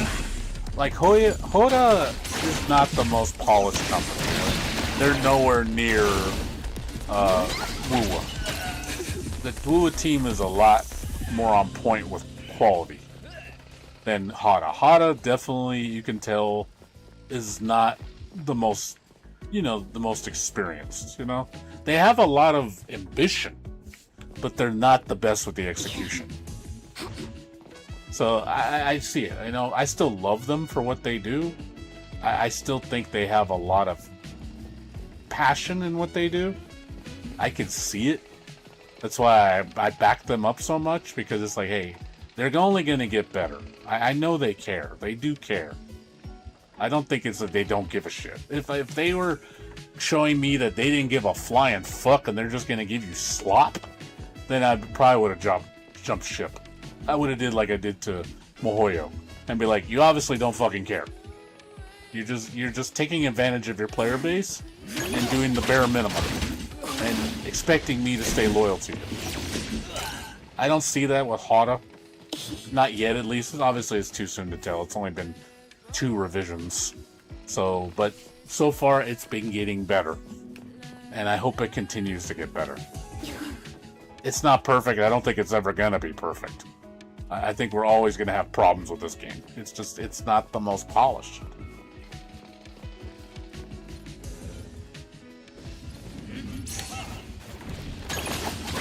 It's funny though. Most people would say like the 10 out of 10 games are the ones that people say are the best games ever. That's not the case with me. I'm one of those guys that I tend to love things more with their imperfections. Like, a lot of my favorite games are like 8s. Like, because I see I can see the vision. And I'm like, and I like what I see. It's like, it's very like next level for me. And that's why I back it up. It's like, dude, there's something special here. I see it. It's not, it'll never be a 10. This game will never be a 10.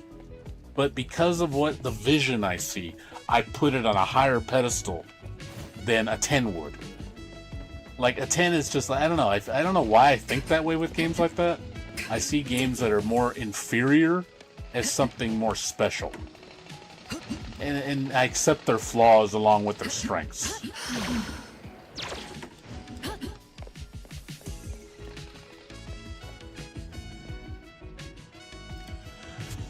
Yeah, they do. Like, I think a lot of the new activity, like, dude, I'm not gonna lie, that new RPG mode that they're releasing, the D&D mode, it looks incredible. I was like, I was not expecting that at all. I didn't think we were gonna get something of that magnitude with that amount of content with replayability. Is sick for a free mode. Where I was just like, really? This is real. Like, this is like. How did you make this? Like, I don't expect it to be on the scale of a full-blown 100-hour AAA Final Fantasy VII Rebirth. Like, you're expecting too much at that point if you're expecting that level of game. But it's just still what they're putting in for a version update is for that one mode, I think is disgusting. I've never seen anything like it. Like, in a gacha game, it's like, dude, the magnitude of this is crazy. Like, and we're just getting started. This is one thing. So I'm just like, okay, what else do they got in store? What else? What is the scope? Is the sky the limit? Are we going to see something, something else even more grandiose than that? Yeah, it's a game inside of a game. The D&D skin will be free. They said they will be buyable with currency in the game that you earn for free, with points, and you can wear those. They can wear that gear in Hetero. They said there'll be 19 sets of gear that you can unlock that you can earn with the currency, and you can wear them in the game, outside of the game. Which, because I think the costumes look fantastic. Like, it's all the fantasy RPG shit. I was like, I love it. Dude, it looks amazing.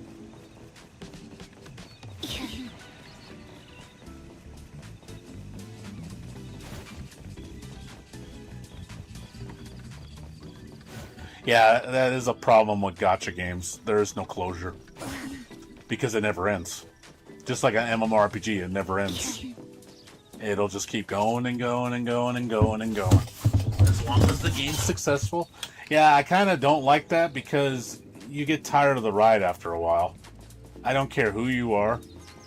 Most people are going to get tired after the ride. It's like watching an anime that never ends. Oh, look, we're on season 40 of the anime. After a while, it's just like, dude, I don't want to be on this ride anymore. That's why I don't like DBZ and shit. It just never fucking stops. It's like, dude, stop it already, man. I don't want to keep watching it forever. Because it's like The Simpsons. It gets old. Like, I stopped liking it after a certain point where it's just like, okay, I've seen enough. I don't even care at this point what happens. You've milked it too hard. Now you've just destroyed my interest in everything about the series. So sometimes, yeah, I can see where short and sweet is good. An ending point is good. So yes, that is a huge downfall with gachas. Story-wise, I feel like I'll never go through it. I will never get to experience and complete a full gacha game because I'll never stick with it that long. I don't care what game it is. I won't. This game I won't stick forever. Now I'll stick for at least a year. But after a point, I'm gonna leave because I'm just tired of it. I mean, I got tired of Wua. It's like, cool. It's gonna keep going, isn't it? Man, dude. Like, it's just, it's okay to be over. It's one complete experience. You will never get that in a gacha game. That is and it's an unfortunate evil about the game. It's a fortunate circumstance. You can't solve it.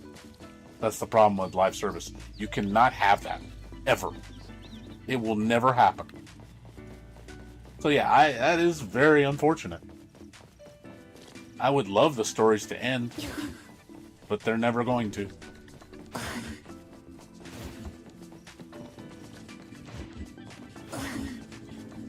Well, yeah, Simpson the writing just got stupid, man.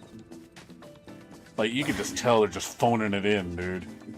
It's like, dude, this shit's trash, man. Fucking A, stop making it. But because money, we can't stop making it.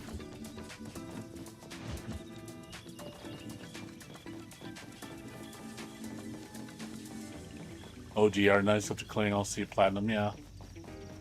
I mean, it is. It's just unfortunate because, you know, you love a game a lot and you want to continue loving it, you know? Like, I always want to love this game. I know this game will probably be... This is my game of the year. I'm not joking. NTE is my game of the year. I am putting that game as my game of the year. I know some people look at me like, fucking for real? You're going to put this game as your game? Yes. It is my game of the year. Hands down. Nothing's going to beat this game for me, I don't think. This is my favorite game. Honestly, I like this game. I liked this game more entry point when I started than Woo Whoop. And I like Woo Whoop. I felt more engaged in the beginning. Like, Woo Whoop felt engaging. Remember, I liked Woo Whoop. I did. It was great. But when this game came out and I played it, when it first came out, I couldn't stop. I was just, like, entranced with it. I was like, damn, dude. Like, what is this? Like, why do I like this so much? Like, I just want to do everything in this game. But this is my game of the year. I'm gonna die on that hill.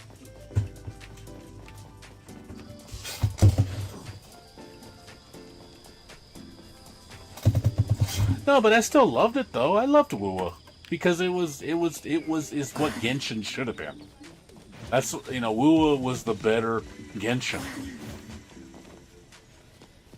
You know, that's why I loved it so much. Like, fuck, man, this is, you know, about fucking time. A game that is gonna, you know, be, it's the Genshin I always wanted. And it did it. But just better. It was just better in every way. The fuck? What the hell just happened? Is this one of those fake? Oh, the combat's, yeah, fluid, man. They A+. That's one thing I will say, yeah, compared to NT's combat is inferior to Woo. I'm not going to deny that. I mean, NT pretty much copied Woo's formula. There's a couple differences. They basically put the elemental reaction system, a sort of deviation of it. It's Woo's combat mixed with the elemental reaction system of Genshin. That's basically what it is. It's a hybrid of both. But it doesn't do it particularly stellar. It does it good. It's good. It's not the best. It's just good. Who is the best? I hope they improve the combat more. I think it has potential to get better. I don't think it'll ever be better than Woo, or even on par with Woo. But I think it could get a little bit better. It's enough where I'm satisfied. I'm not going to sit there and say the combat is my favorite part of the game. It's not per se. It's engaging enough though. I don't like sit there and complain that the combat's boring. But I do feel that the polish, it definitely needs to be a step up.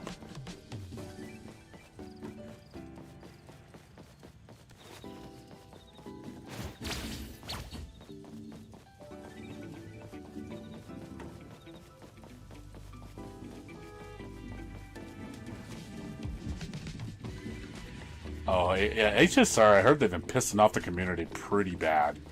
But, you know, Hoyoverse, you know, it's Hoyoverse. Do you fucking, you know, do you expect anything less? They're always pissing off their fan base. It's like in line with them to do that. They always do that shit. they're always doing shit that's scummy. Like, I always hear negativity about their games. Like, it's just, nope, they don't care. They really don't care. I know there's a lot of people that like ZZZ. I got a couple friends that are big ZZ players. I don't know. I've heard of HP inflation in those games, too. In that game. It's really bad HP inflation. But I don't play ZZZ. The only thing I give ZZZ credit is the animations are beautiful. I'll give it that. I think it's the number one in terms of like fluidity and quality. It's hands down number one. I don't think any game moves that good. Like, it's just crazy the level of detail and how fluid the motions are. It's just disgusting. I'll give it that. I'll give ZZZ credit on that run. That's one thing NTE needs to catch up. NTE needs better polish to get to that point. But they're learning. They've said that they've gotten a lot of feedback regarding their animation qualities and their transitioning. That was a topic in the 1.2 discussion. They did clearly mention that. They're like, we understand it looks janky. We know. Like, they are aware. They're trying to do better. They realize they need work. That the transitions and some of the qualities and stuff doesn't look very good. It looks jarring. It's disjointed. It's just like, oh man, like, you need to work on this, man, because presentation-wise, it looks amateurish in some ways. So I understand. I'm glad that they're taking the criticism and realize, like, hey, we know we don't look the best, okay? Like, we admit it. You know, and that's good. You should admit when you fail at something, and that, hey, we need to do better. It's like, hey, and I'll let you show me. Hey, try. I want to see you. I do want to see you do better. I think you can do better. I want to see the potential. I know we have not seen this company's full 100% potential. It's not there yet. But I have faith in it. Because I don't think they are just like Hoyoverse where they don't fucking care. And they're just going to run you along for the ride because they know they can. Because they can do the bare minimum and you'll still eat it up. They can rest on their laurels. They really don't give a shit. I don't respect them. I think they're terrible as people, as a company. And I get tired of seeing them at the top of the boards. I really do. They're just like everything I hate about corporations. It's just like, it's like, really, dude, you're the best show in town, fucking for real. You, like, this is the hill that everybody's gonna die on. This is the Genshin hill. Like, that's where we peaked out at Genshin. That's what I see, and as I just shake my head in shame, like, yep, this is it.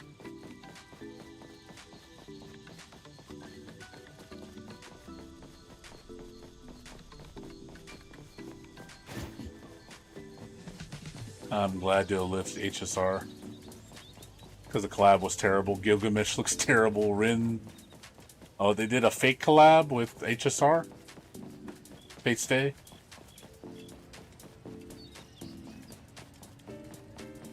What would you like to eat?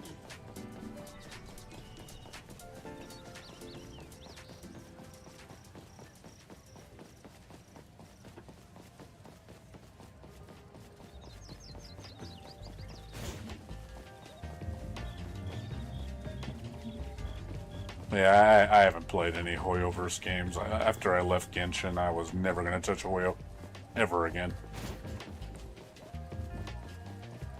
Oh yeah, Kuro does good, solid collabs. I am not gonna deny that. Yeah, again, no, I give Kuro all the respect in the world. I will never deny that respect to them. They've earned my respect. Even though I don't play anymore, Kuro has earned my respect. I will bow in subservience to go, hey man, you're the GOAT. I'm never going to deny that of them. You know, even though I'm not playing anymore.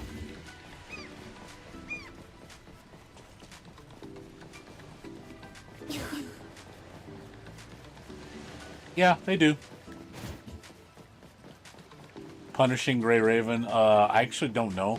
J-Hop plays that game. Well, he did play it. He recommended it.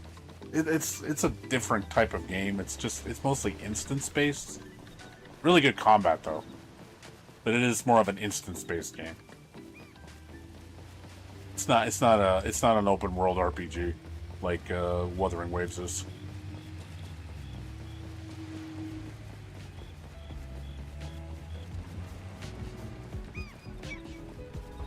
But yeah, I couldn't tell you. I never played it. I just know J-Hop played it. He told me it was good.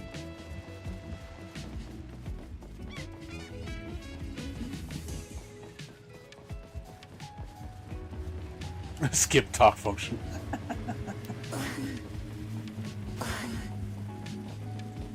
Yeah, no, I was telling you, man. Like, J-Ha was playing like I think like 5 games at one point, weren't you? With PGR and something else, weren't you playing like 5 games? Man, dude, your brain must have been exploding with playing that many games, man. I'd be like, whoa, man. I'd be like, oh my god, my head. Like, I can't keep up with all this shit. It hurts. Like, that would burn me out so hard. I wouldn't want to play anything at that point. I'd be so burned out. I don't want to be that burned out. That's too much. Oh, Girls Frontline? Yeah, for me 2 is the most. I can't even do 3, man. 3's too much for me. Even if I was on top of all 3, I don't want to do 3. Mentally, it fucks with me doing 3.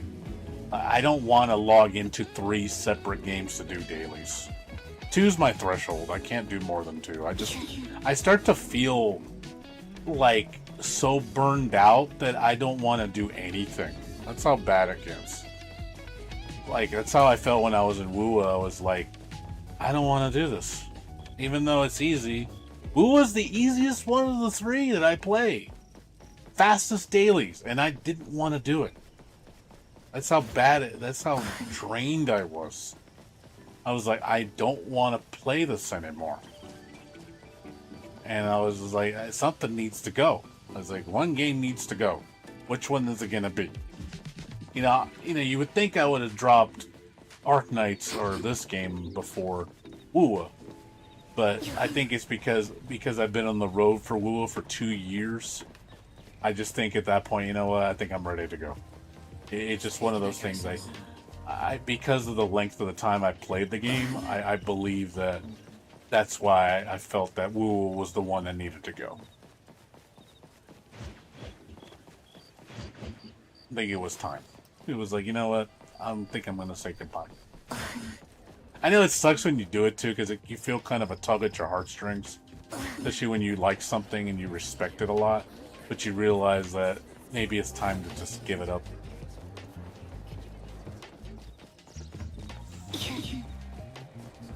I don't watch WUA anymore at all. I stay away from it. I don't participate in WUA at all anymore. Like I said, I got no hate against it. There's no malice. Again, I speak very highly of WUA, but I just don't want to get engaged with it anymore. My engagement is NTE. NTE is where my love is now. I want to put my heart into this game because it's fresh, it's new. I see potential of the devs. I think let them cook. I think they got something special going here. It's what I want. It's fulfilling more what I want than WUA did. Because I didn't like some of the choices WUA was doing. And I was like, not really vibing with me. Not my style. Some stuff was cool. But then other stuff was like, I don't want this. Whereas this game is like, man, this is hitting my notes like a lot more. I'm getting more hits than misses. WUA is kind of mixed for me with some of the stuff they were doing. Even though it was polished and all that is all good, but I don't know. It just didn't feel like it was hitting. The notes weren't hitting for me. There was something off. and I can't explain it why, but I felt it, and I noticed my interest in WoW started decreasing, and I started getting less excited about it. Like, some stuff was great. I played it as like, oh man, this is cool, but it wasn't enough to offset what I didn't care about. And I said, maybe it's that point in my life where I think I ran this rodeo too long. I need to jump off. You know what I mean? You ever feel that way when you've done something and it just hits you like that? When you just feel to yourself, I don't think it's there anymore. I think maybe I'm losing it. And I really believe that. And I just walked away, and you can see I felt a sigh of relief leaving WoW. Honestly, when I uninstalled it, it felt good to uninstall it. And I haven't looked back since. I know, again, it sounds weird how much I loved WoW, but it felt good leaving.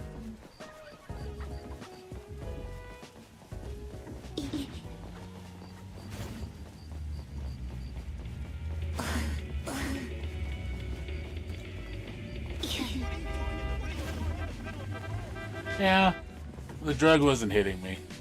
Even though, you would say that the drug in WoW is probably more. I guess if you put the games side by side, people would say WoW is a better drug. And for me, it's not so much which one's better. It's just which one has more potential and which one hits the right notes. So gives me the hit better. WoW does not hit me as good as NTE does. Even though NTE is maybe subjectively inferior to WoW in a lot of ways, but because they don't hit the same way and NTE hits me better, I like NTE better. Which, obviously the general consensus would disagree with me. Majority would disagree with me and say, oh no, and it's like not even a contest. For me, I'd be like, I don't believe that. That's me though. That's just me.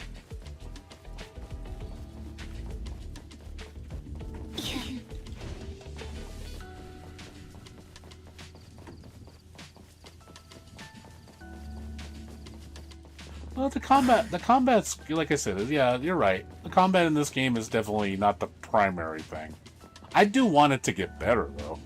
I think the combat needs a little bit of sprucing up. And I'm pretty sure by 2.0 we'll get probably a revamped combat system or an improved combat system. I'm pretty sure that's going to be in the works. Maybe we will see the combat evolve a lot. And say, oh, it's a huge step up. It's not quite WoW's level, but it's like, damn, that was a big improvement. I see that. I think it's coming. In 2.0, I think we're going to get a major combat overhaul or revamp. I can see it.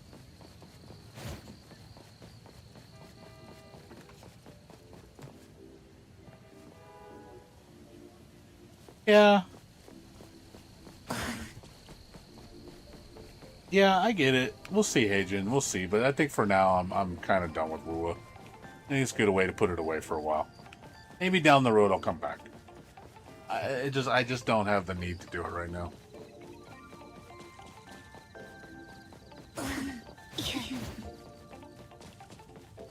But yeah, I do like exploration a lot more.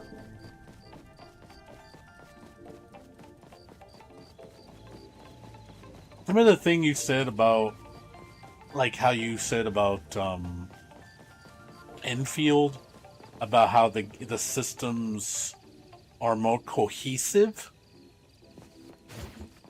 And I do see what you're talking about, how the system work together.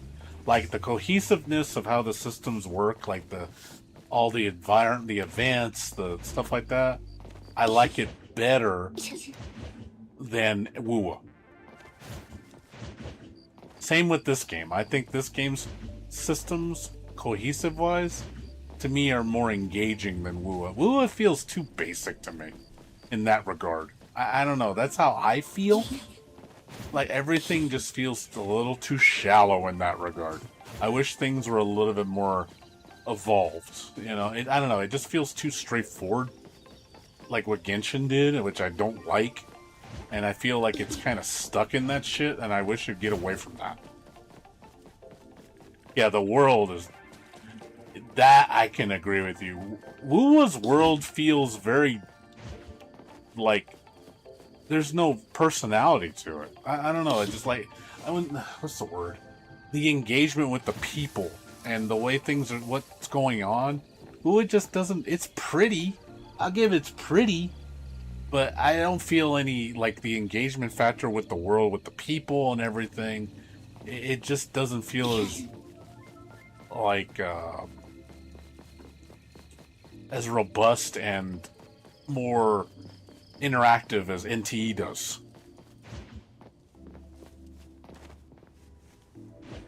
I definitely agree with you on that note. It's a good point you brought up.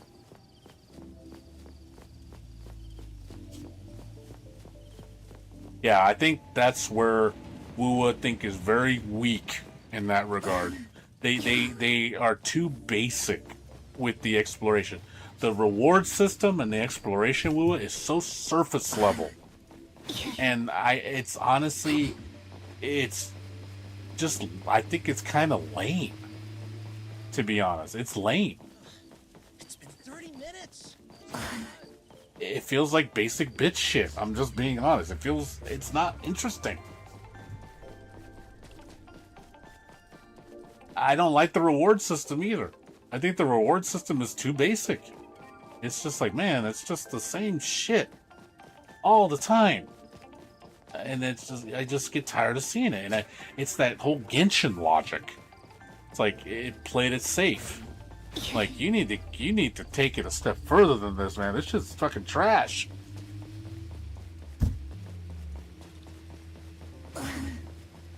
The world engagement is I give it like a D. It's not good. It's really not good at all. So yeah, I'm gonna sit there and say I give it that low of a score. For me, it is not. For me, it's a fail. Like, if you had to tell me if I could give Wuwa some harsh criticism, it's definitely that one.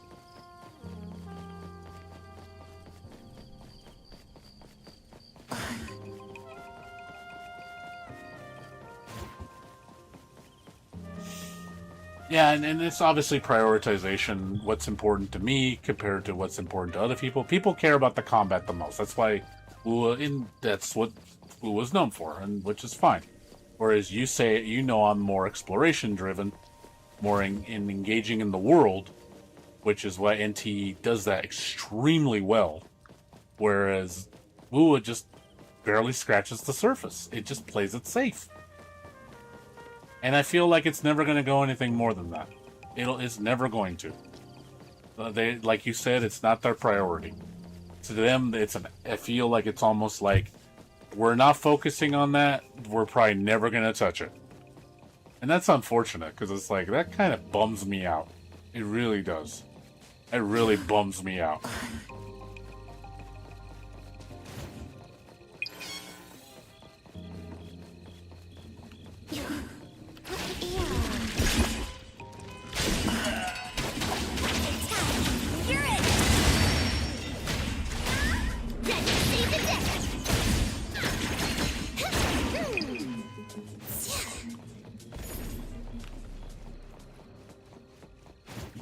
Yeah. The Seeper collab? Seeper, are you talking about the Cyberpunk? Is that what you mean? I didn't even do it. I left the game. I left the game before Rebecca was announced. I didn't even bother. That's how much I didn't care. NT was around the corner, and I was like, well, am I gonna place NT above Wuwa? Because, obviously I was excited for the launch. And then when I played it, honestly, it just re-solidified my thought about Wuwa. I was like, I am enjoying this game so much. And I just I was like, I think I made it solidified my decision to leave Wua. Yeah, the dopamine hit that this game gave me was pretty intense.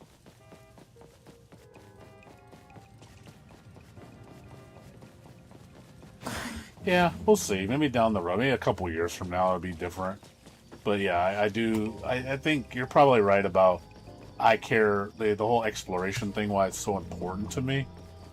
So I feel because that's not a very prominent thing in that game, that's why my love for it kind of waned. Because I do feel that the whole reward exploration system is just too shallow for me.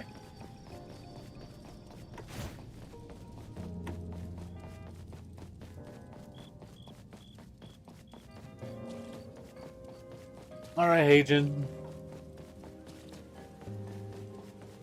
You take care, Hagen. Good talking to you, man. You have a good day, okay? See you later. You know, asshole.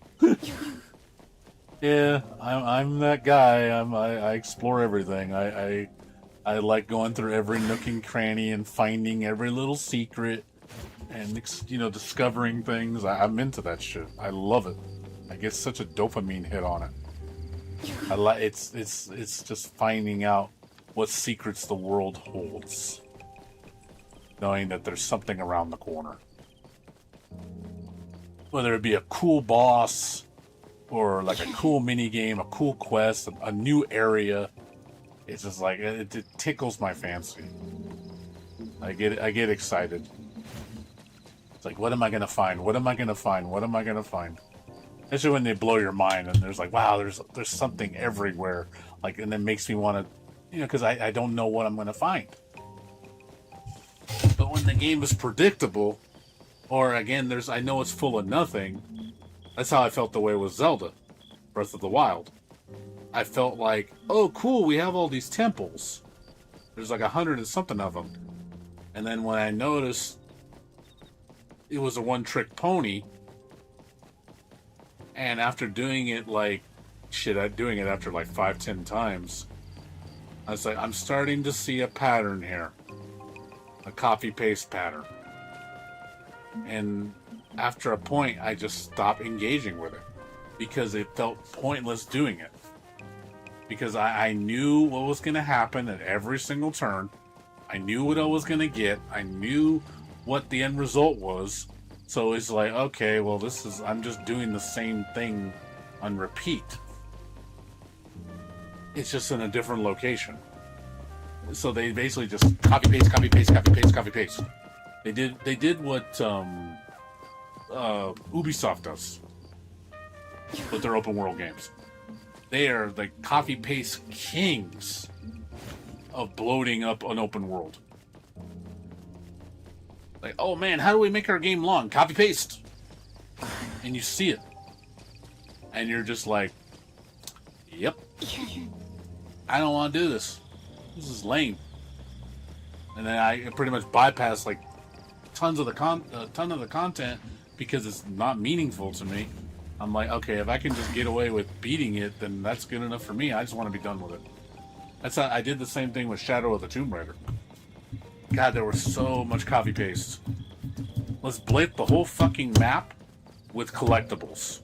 Oh, there's like 1,000 collectibles. Cool, like the whole map is just collectibles.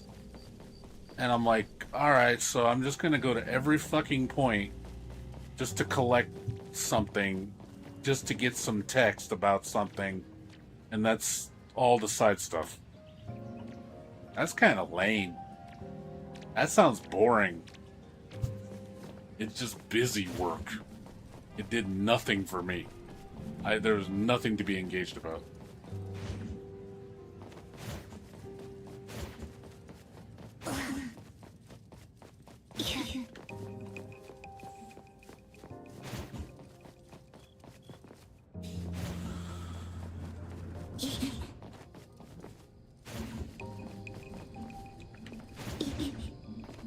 Yeah.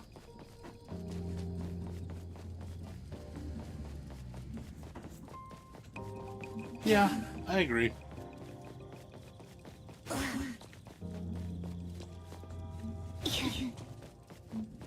But it's done, you know? Maybe down the road. Yes, Templar? You want to ribbon?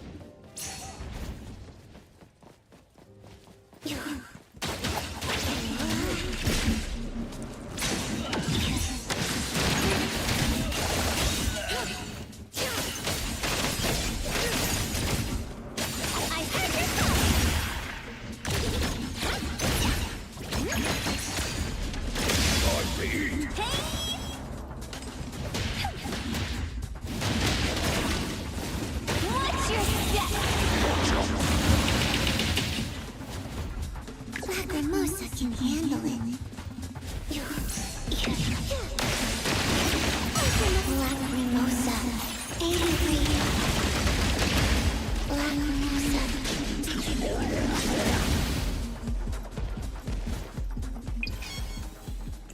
I like the character personalities in this game. These characters are very bubbly.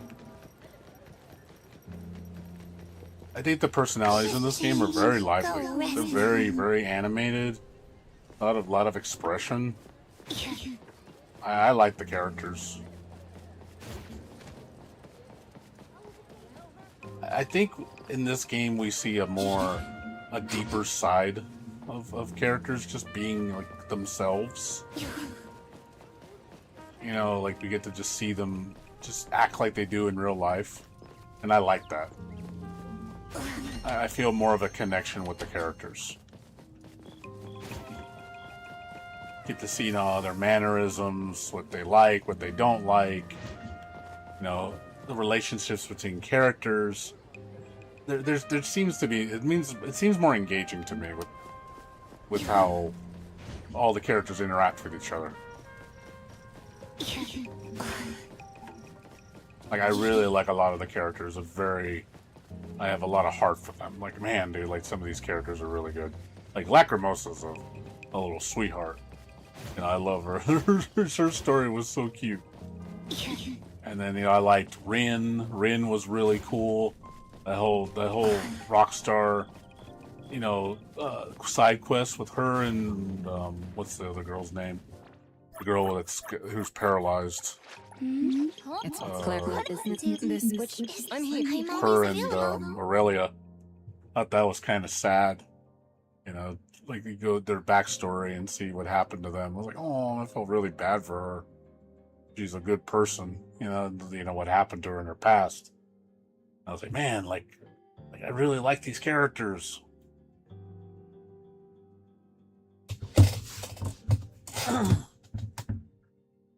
I'm here. You know, I need for the I like Adler. Hey, I the like light's picking up. Mint. Mint's a little sweetie. The paper Grease. You know, I like Me? I love Chiz. You need me to step in. Holtery, forget to build them she's for a the mysterious appearance woman. fee. There's more to her than meets the eye. Wanna join the I amazing love Nanalie, dude. Always ready to have. Nanalie got so much story, dude. They really show Nanalie's like who she really is deep down. And I really started to like this character a lot. I was like, oh my god, like I liked her surface, but then when I got to know who she really was, I was like, damn, dude, Nanalie's awesome, dude. I like Nanalie.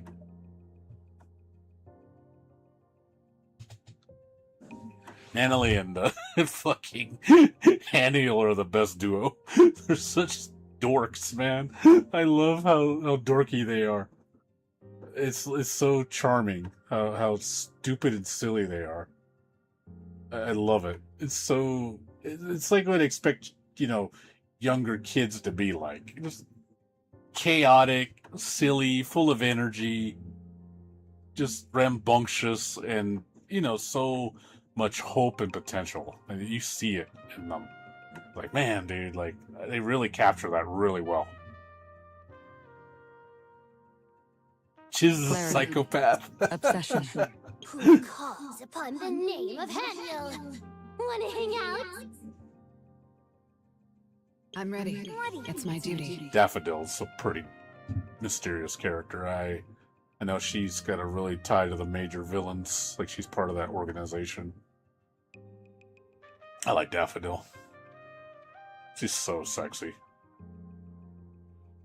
She's probably one of the sexiest characters in the game. Hands down. I love her look. She's got like this, like a prim, proper Naoto Shirogane type of goth look to her. I love her design. It's so fucking sexy.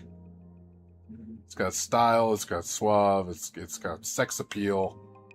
It just nails it. Like, holy crap. Like, I really started to grow on Daffodil. That's why I use her in my main team. I really like her design. My opinion, I think she's one of the sexiest girls in the game. What do you want? Today, Black Mimosa had a good dream. Woke up happy too. But can't remember what the dream was about.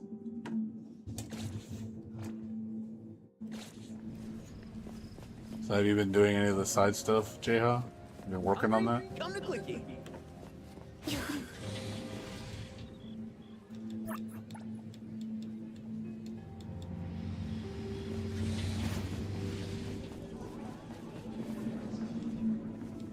Hell no. Hell no. Ah. What you been doing then?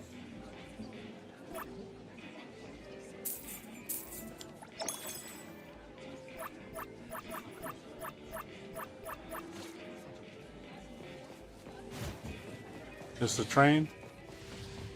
Yeah, I'm trying to full clear it, but I got to 33 stars.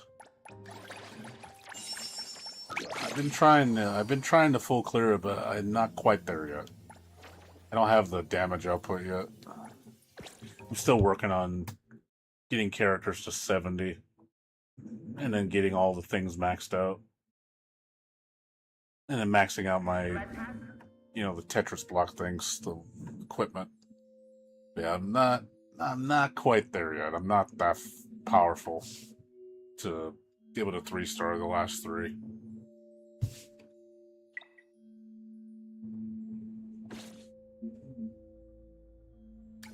You're what level right now? Oh yeah, because you need the dual units because of 6. You need 2 units.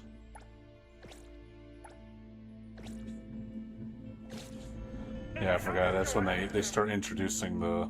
You're on the Fractured Circle? Oh, I'm sorry, Howling Circle. My apologies. Never mind. You don't have a diverse set of teams because I know that because you need all the element combinations. So you got to make sure you need to have a decent amount of characters. I'd say about 8 or 10.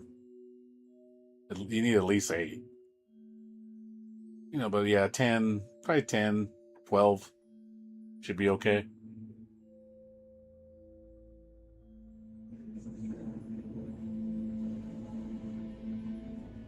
Yeah, you said Howling. I thought you were talking about Fractured.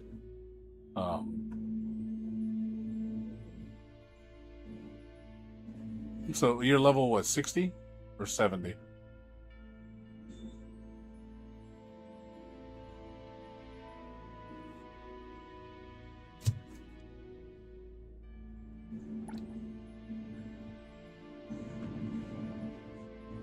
Oh, max level 60. Oh, because of your rank, what is it called?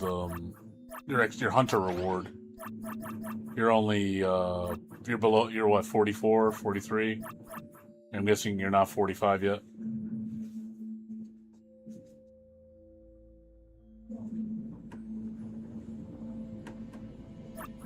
Yeah, I'm about to hit 50.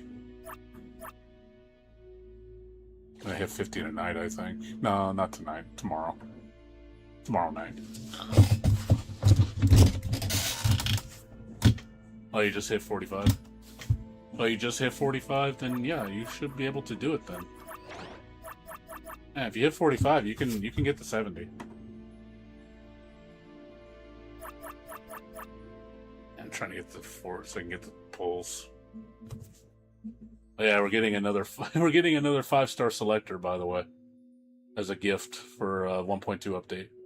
They're giving everybody a 5-star selector. It's like, yay! I can get one of my missing characters.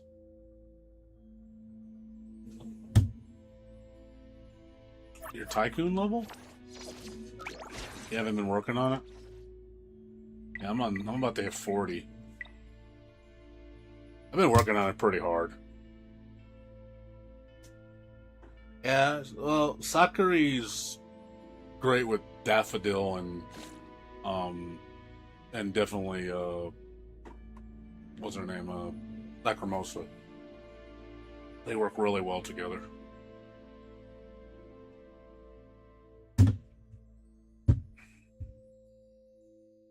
So if you want to do a Lacrimosa team, yeah, definitely want Sakiri.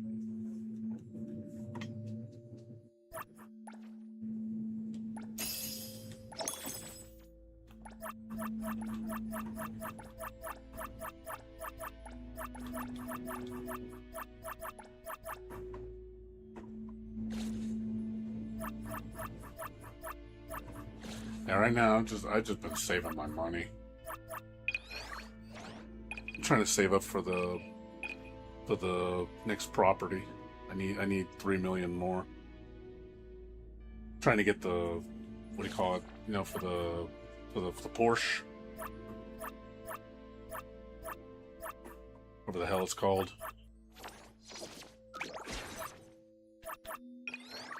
Is it the Pegasus? Yeah, the Pegasus residence. Yeah, I need 2.9 million more. And I gotta buy the Fen. And then I heard we're getting another property that's gonna be, I don't know if it's gonna be free, but supposedly it's supposed to be like a completely custom property. I don't know exactly what they meant by that. They said it's different than these properties. I don't know exactly how it's gonna work, but it's gonna be like your own personal custom tailored property. I don't know if it's like you can literally change everything about it. You know, if it's like build your own house kind of deal. But they didn't really go into what exactly it is. They just talked about it. And they didn't show anything. So I don't know what exactly is going on with that.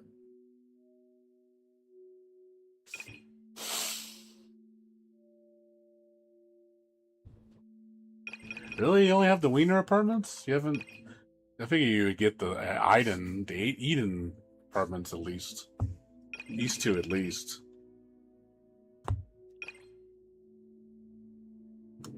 You've been spending your money, probably. It's worth getting, because you want to do the anomaly furniture, because it buffs your... it buffs stuff in the background. All these things on the right. So you definitely want to max these out.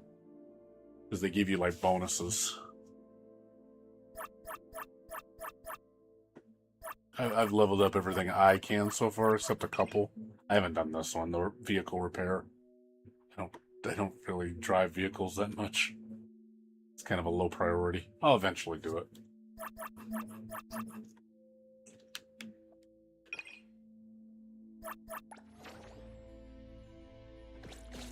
At the wrong station. For your safety, do not... Yo, you're still trying to get the Porsche. Please exit the station and re-enter. I get it. I mean, you want to finish it up. I get it. Totally understand.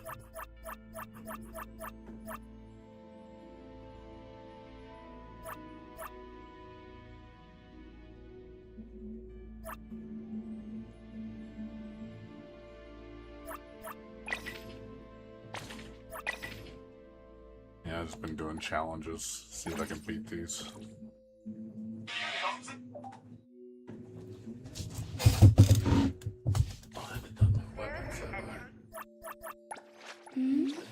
Going?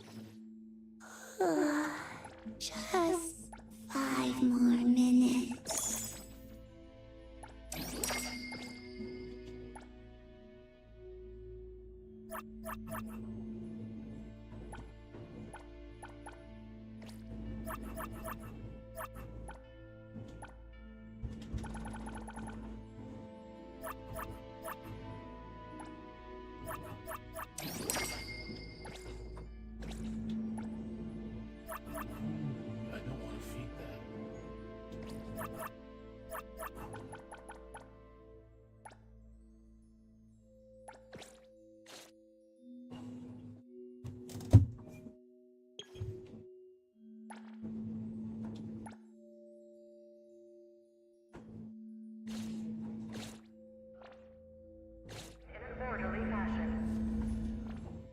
you say it a lot.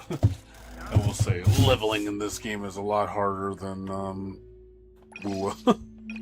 resources are so expensive in this game.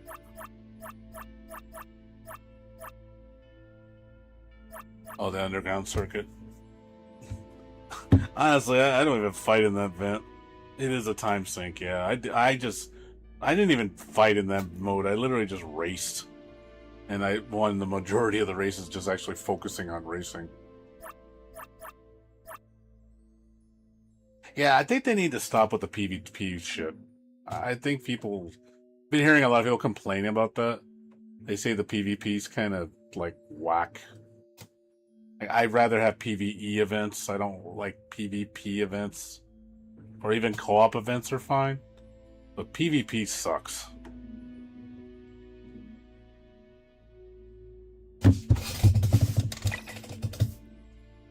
Yeah, you gotta go back. Yeah, I hear you.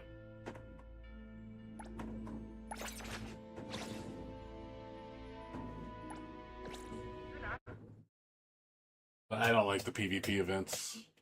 Even the Fight Club thing gets a lot of people are bitching about that. I can see why.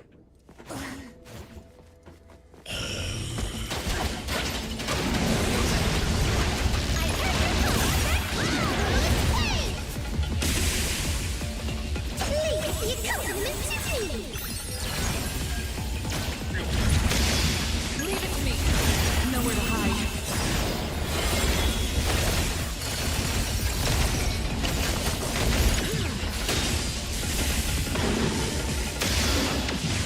My turn. Watch out, fool!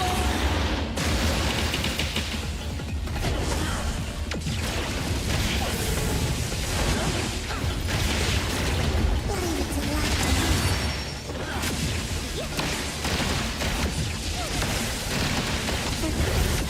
Dodge the moon. Lacrimosa, faster.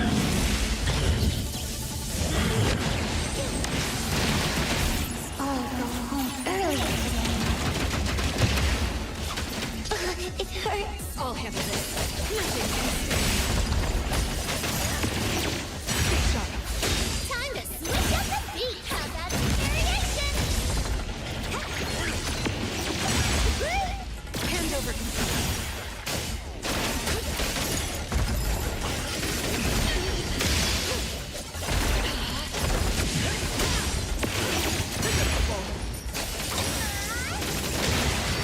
Time to eat. Get it, hero!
Now it's my time to shine!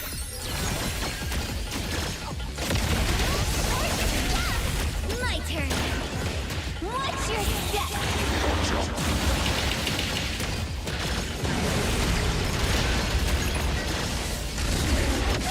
Shift change. Go rest now. Get to see the thing you're looking at!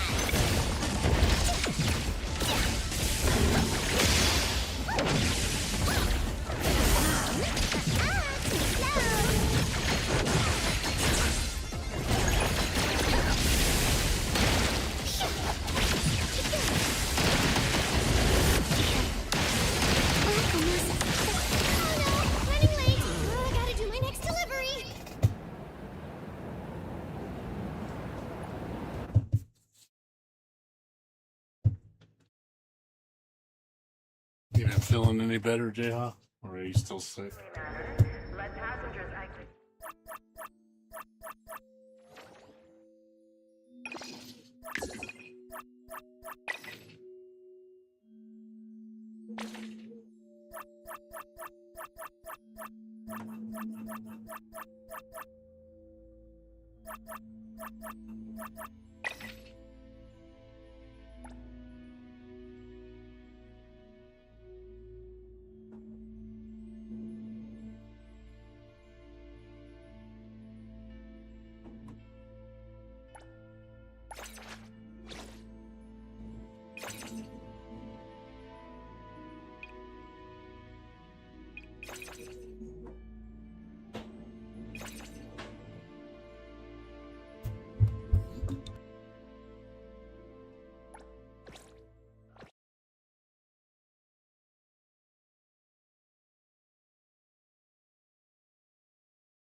Nowhere to hide.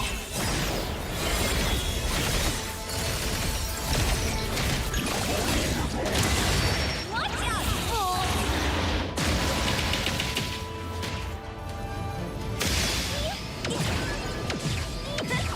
Another miss? Shift change. Go. Stay there.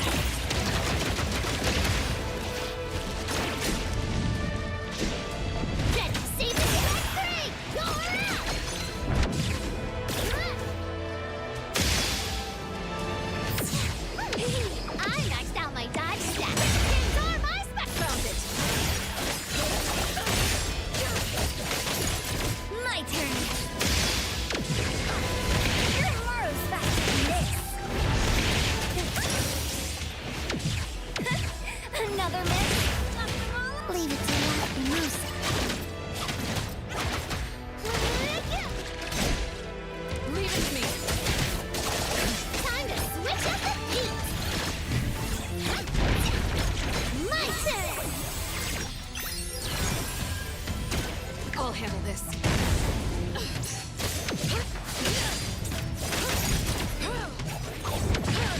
What you see is an illusion. My turn. Get it, Kiramaru! I got it. I'm good. You don't know how to give up. Shift change. Go rest now.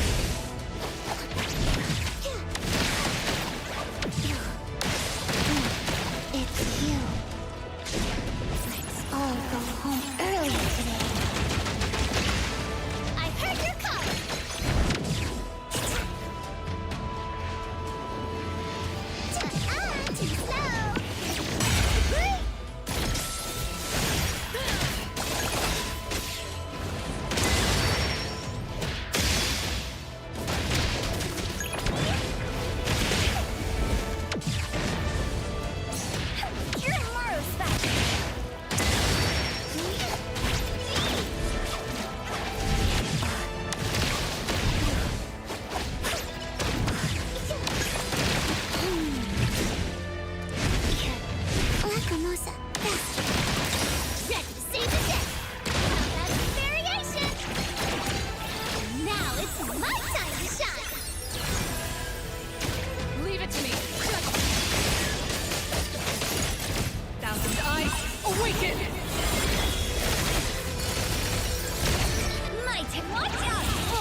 doing the stupid car racing, you need the rewards. Now I hear you.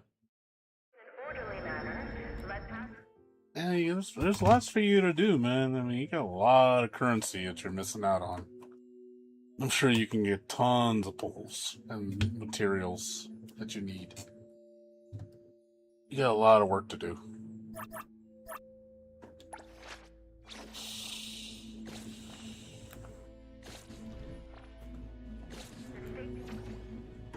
It's just that consuming. Yeah, I know. It's not easy like Woowa. Like, it's like too much work. I'm not interested.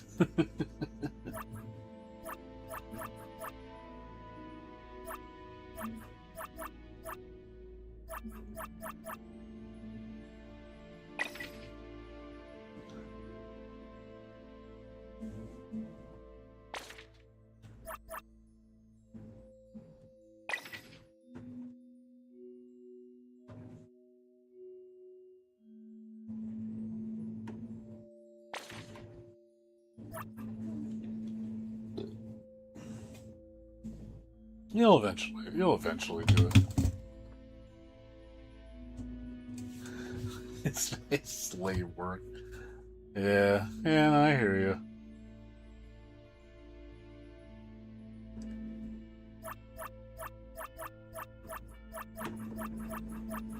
Well, you don't have to do it, dude.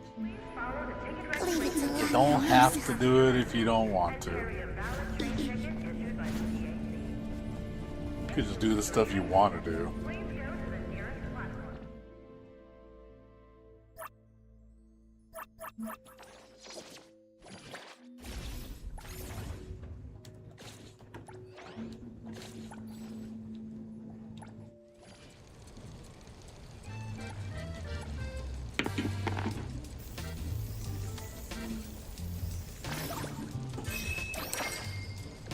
Yeah, you gotta do a lot of work, that's for sure. It's not easy.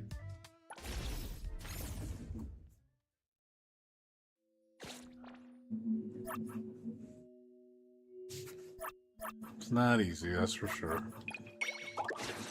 It's not that it's not easy, it's just a lot of work. Make big rock into smaller rock.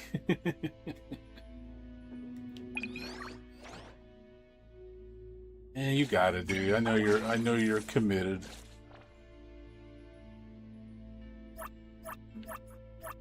You got it. I know you can do it.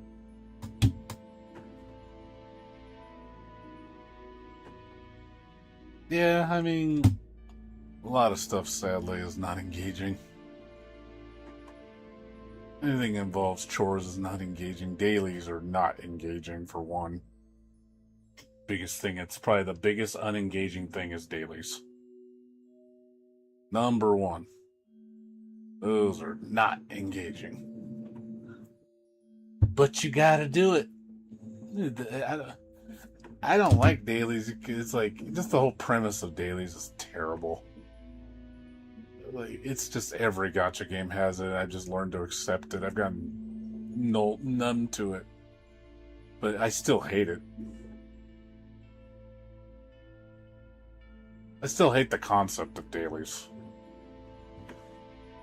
You say I'd rather do weeklies or monthlies than dailies. Dailies are just it's the one thing I just don't like doing. But I do it because I have to.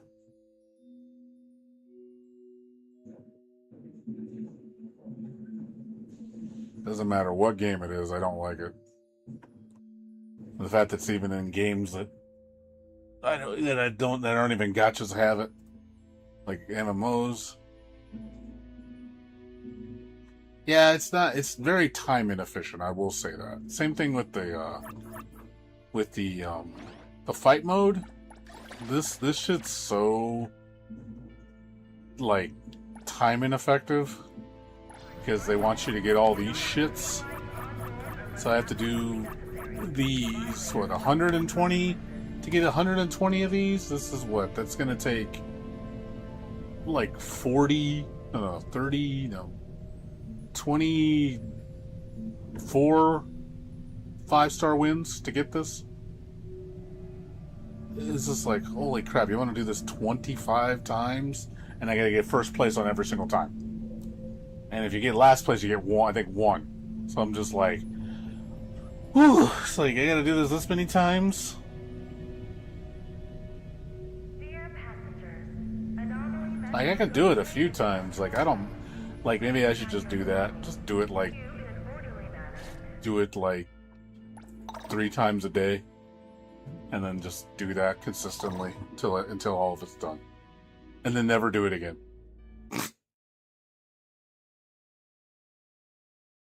I want the rewards, it's just, I hate doing this shit. It's too long.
Yeah, seriously, I probably should do this like 4 times a day or something like that, and then just keep it at that. But I just don't like PvP events like this. I'd rather do PvE. I don't know, I just think like, I don't know, I just think PvP is just not where it's at.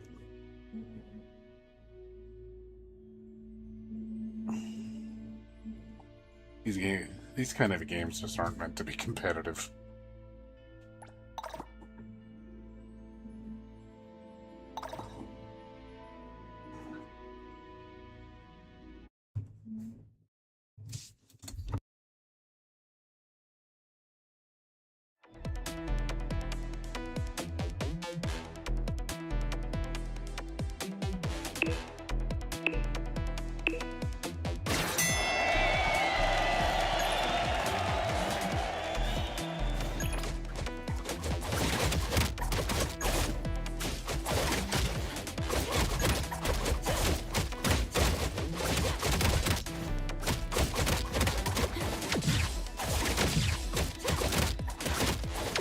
Not too difficult.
difficult.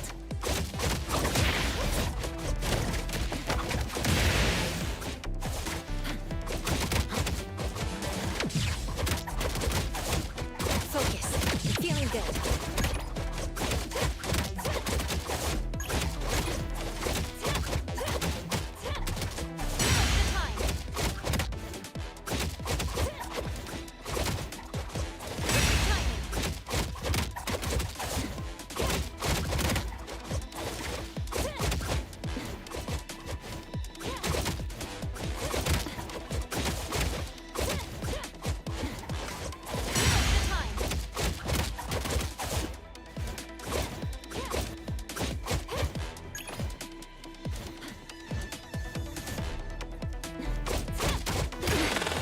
The truth is not. Yeah.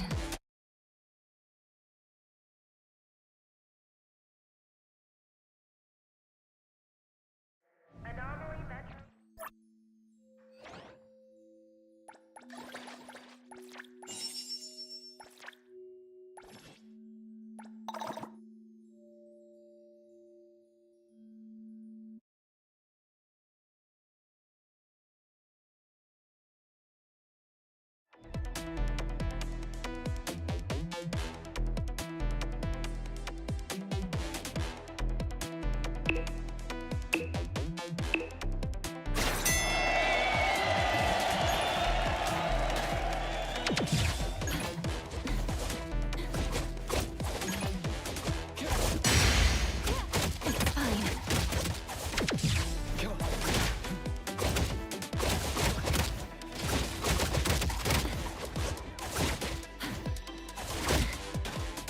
Careful.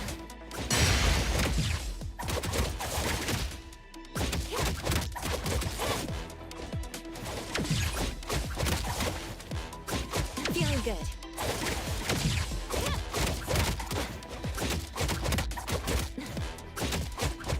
It's fine.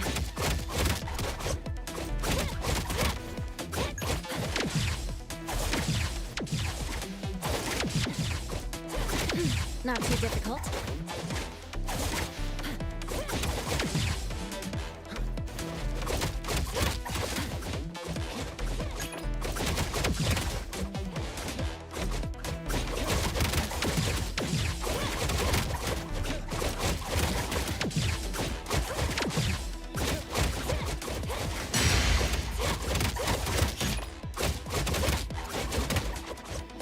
Be careful.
Anomaly Metro Ghost Train.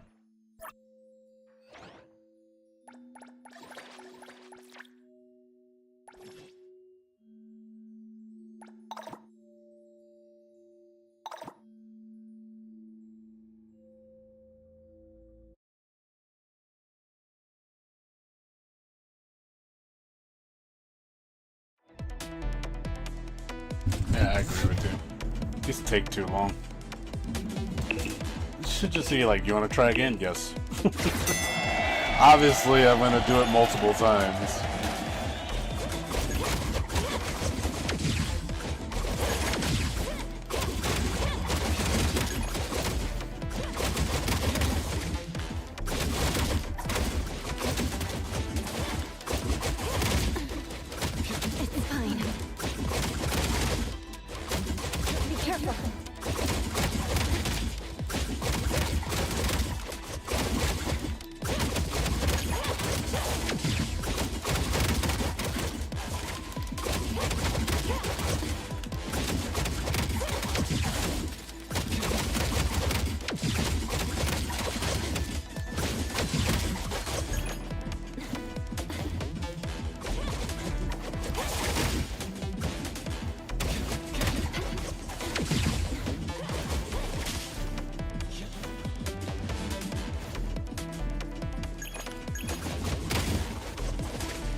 It's fine. Be careful.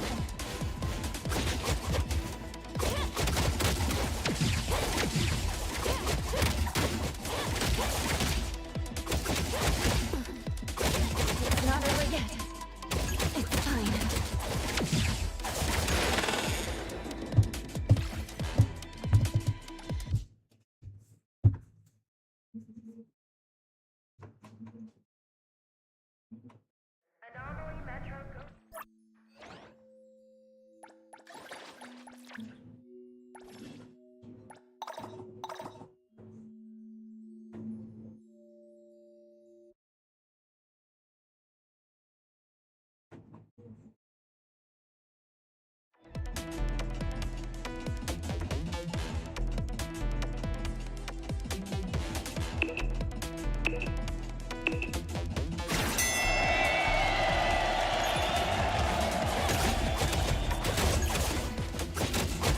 Focus.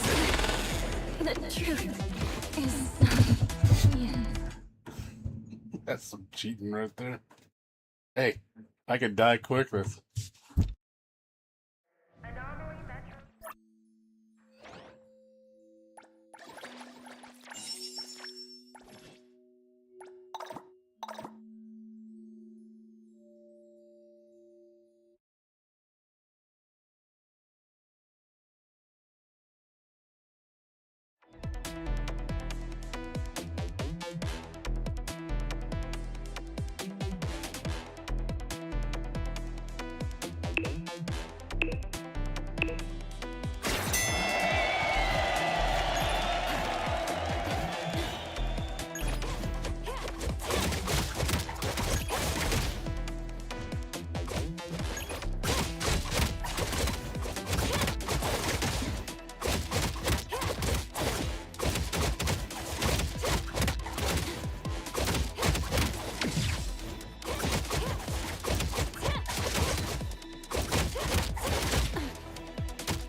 Careful.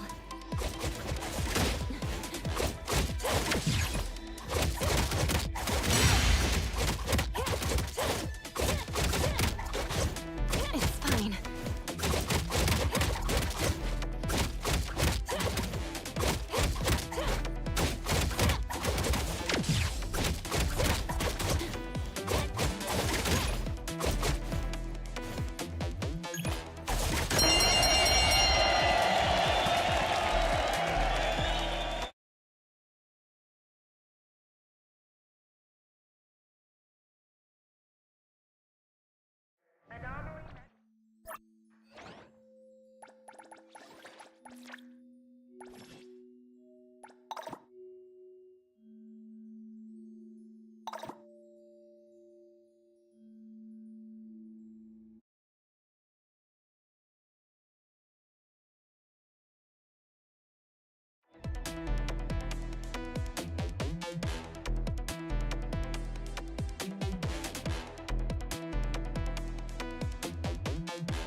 good.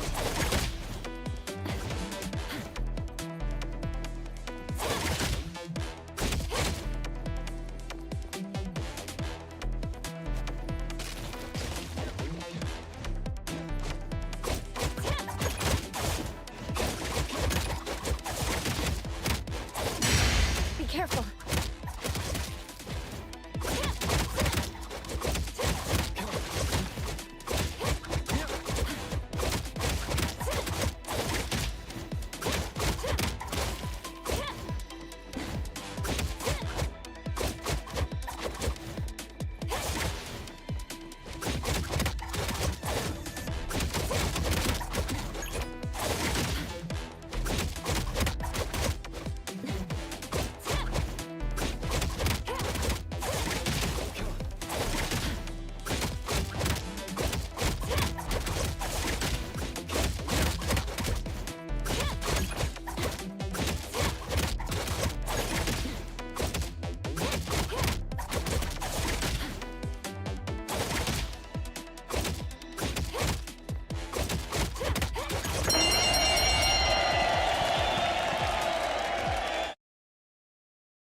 Yeah, I don't know why they don't put co-op against. I think co-op would be a lot more fun.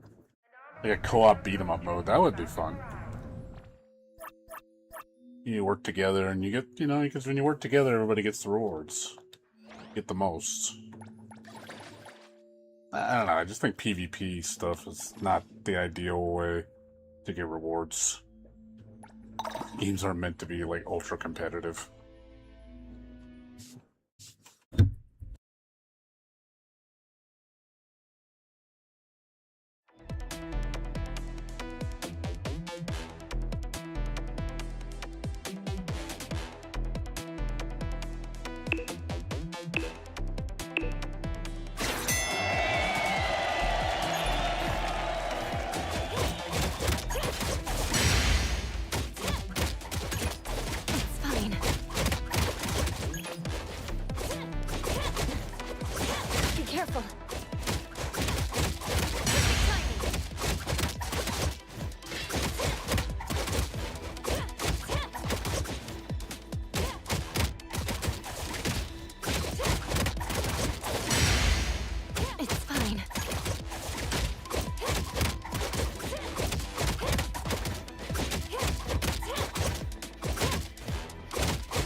Not too difficult.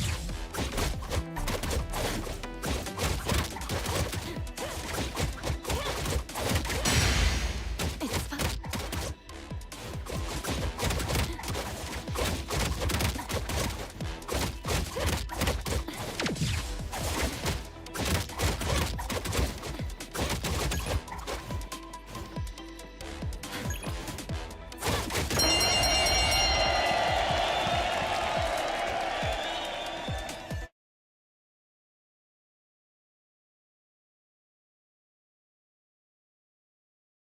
Anomaly Metro.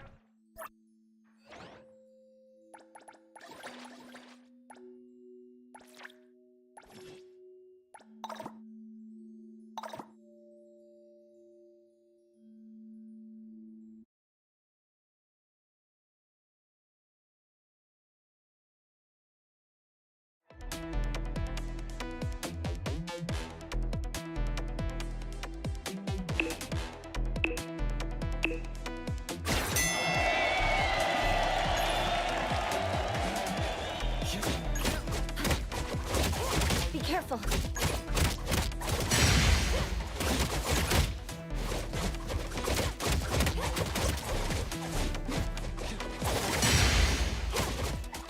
It's fine.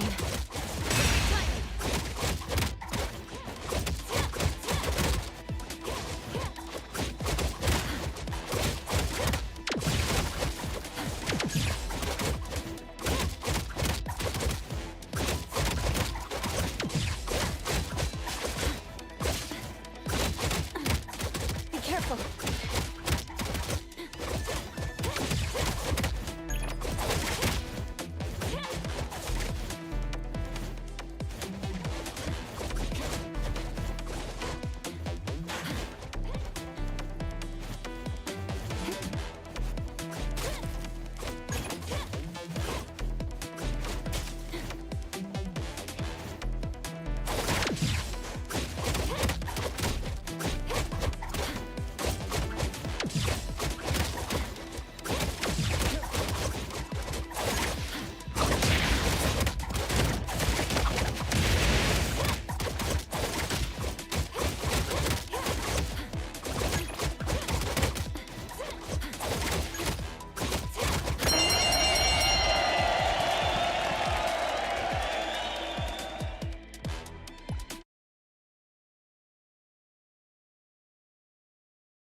Anomaly Metro.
Leave it to me! Department. For your safety and the safety of other passengers, if the ghost train arrives and the door does not open, or the door appears at an abnormal spot such as on the roof, please do not board at the moment. When the train stops but the station name is not announced, do not get off. The sudden disappearance of non-accompanying passengers is a normal phenomenon on this train. Do not panic.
Anomaly Metro Ghost Train.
Careful.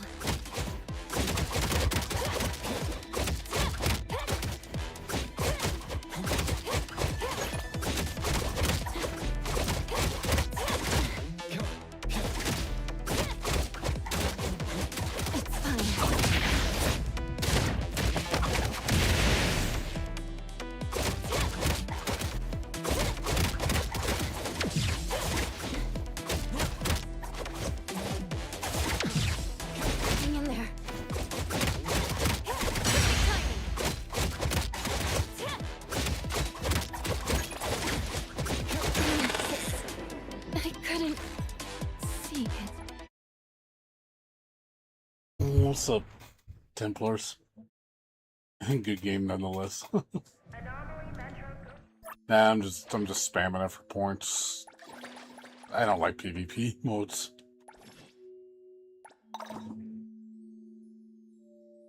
I prefer PvE or co-op.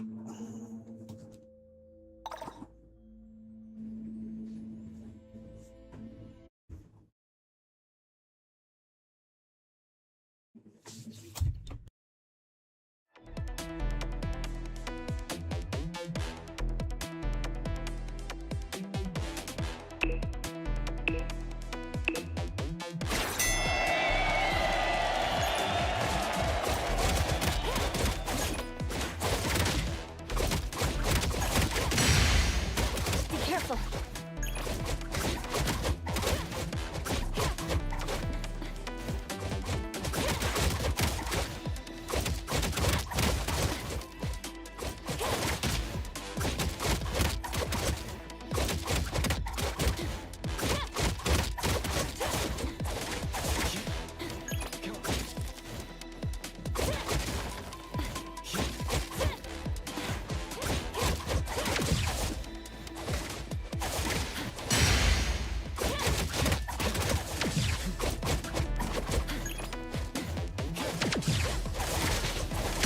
Not too difficult.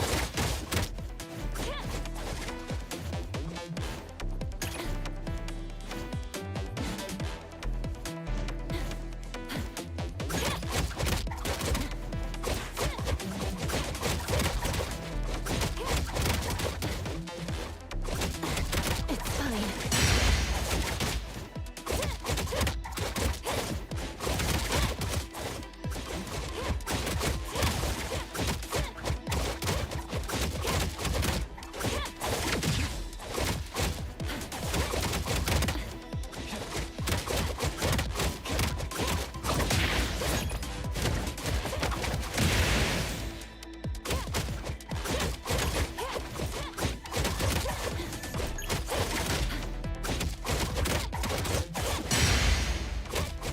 Be careful.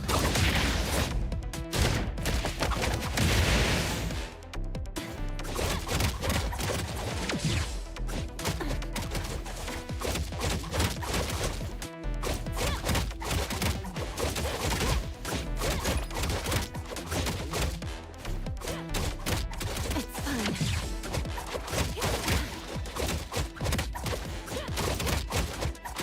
Focus. It's not time to give up yet. Be careful.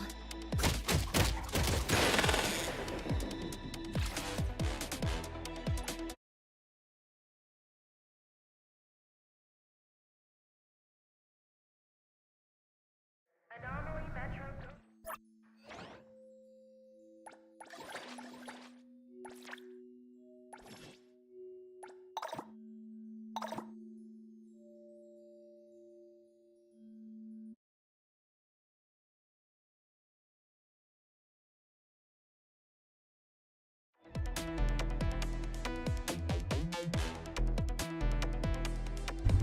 No knives in this mode, it's just fists.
And board the train in an orderly fashion. A kind reminder from Hetero Bureau of Anomaly Control Daily Safety Department. For your safety and the safety of other passengers, if the ghost train arrives and the door does not open,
anomaly metro.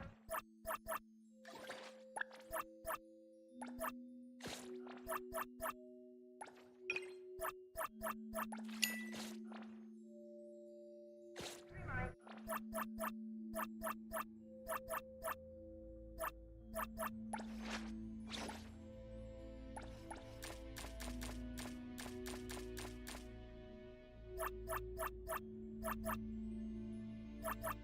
Thanks. I'll make sure Kirmar doesn't eat it, at least before I sleep.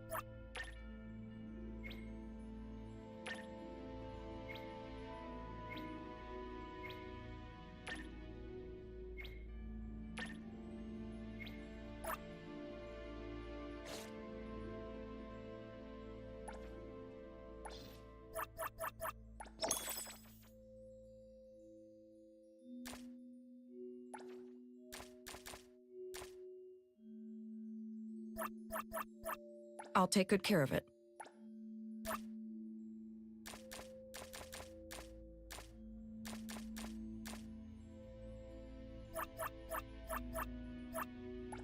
Thank you.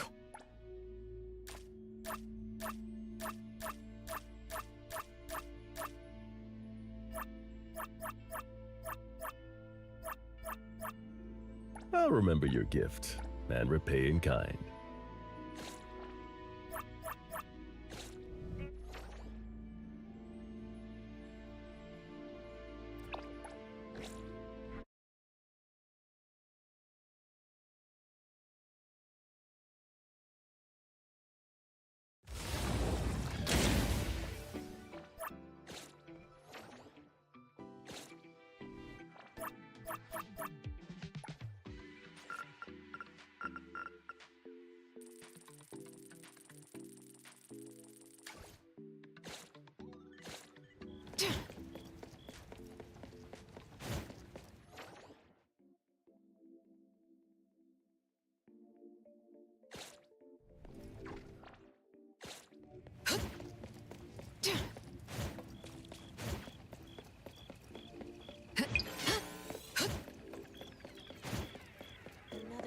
No mercy.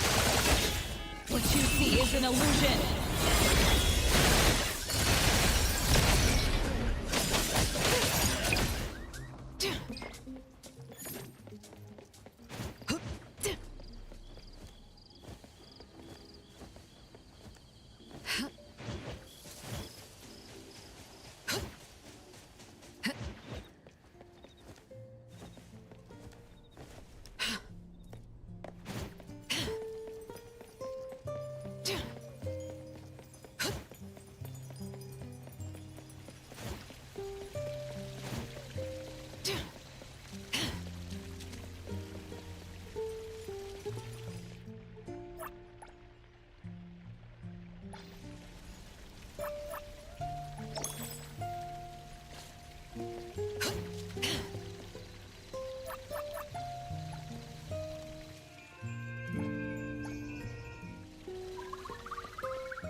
Did you see that? That was insane. Oh, that movie wasn't so bad. What should we watch next?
a new home free of wrangle.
Jingle dingle, a new home free of wrangle.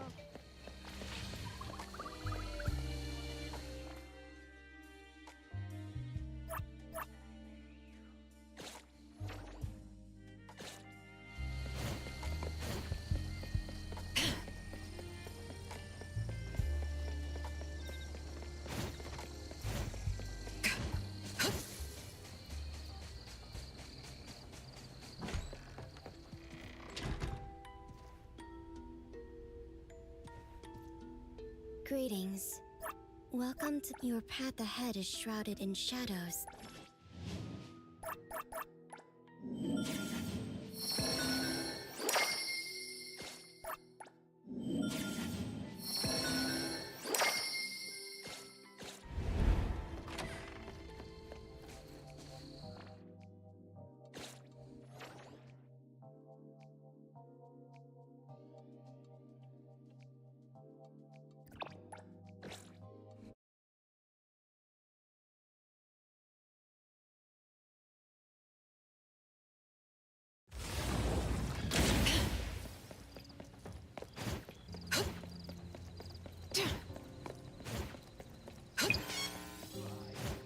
Saw it coming. My turn! Leave it to luck.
That hurts.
Clarity.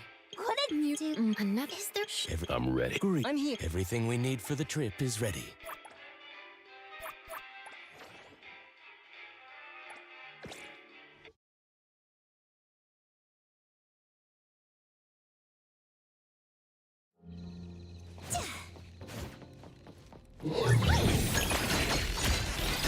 Hand over.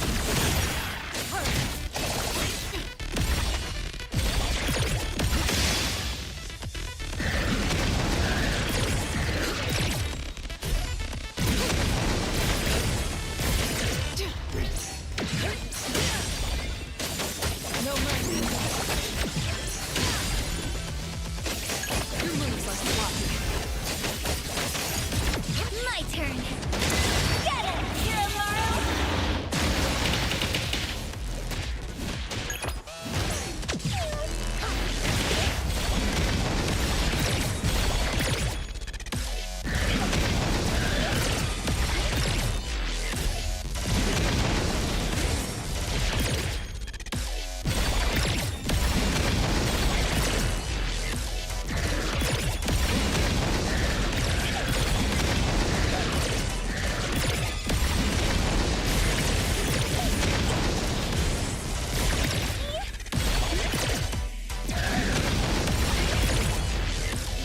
I got it. Thousand eyes, awaken!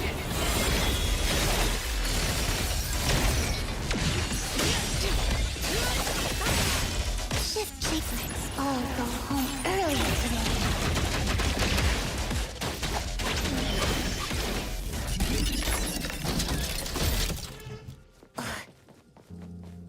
He's like, no spam. No spam, right? Thank you, J-Hawk. No spam, welcome here.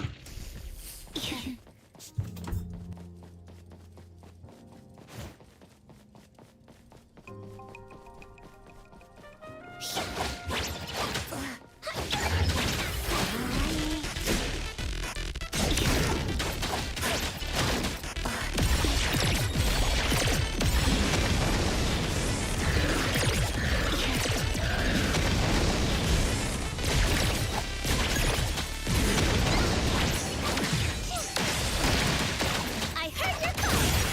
How about some variation?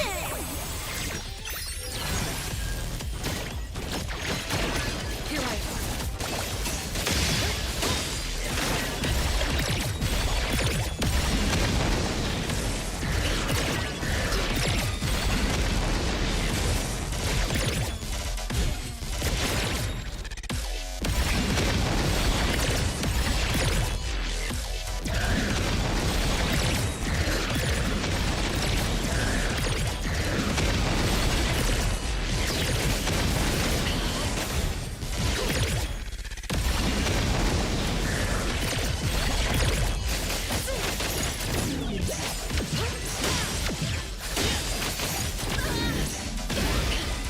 Saw it coming.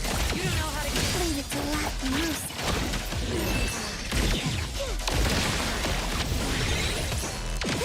Dodge the move. Stay there. Time to switch up the beat. I maxed out my dodge stat.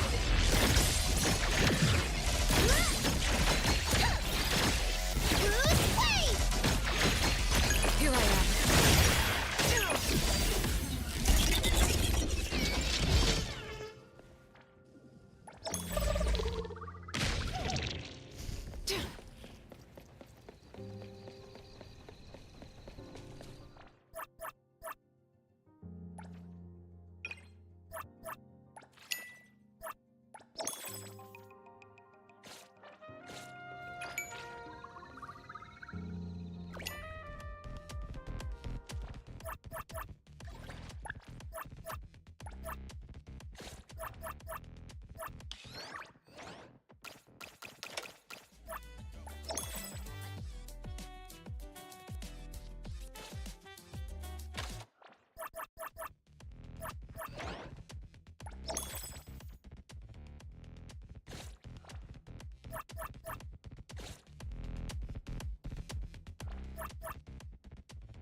It's my duty. You do. Which is there anywhere? I'm here. I'm ready. Hey, the wind's picking up. Greetings to you. I'm ready. Hey, did you need me? Everything we need for the trip is ready.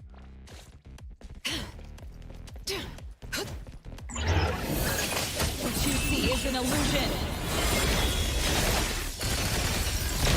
Time to switch. Look at that. Now it's my time to shine.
illusion. Time to switch up the beat. Time to eat. Save the day. This game's all mine. Leave it to me.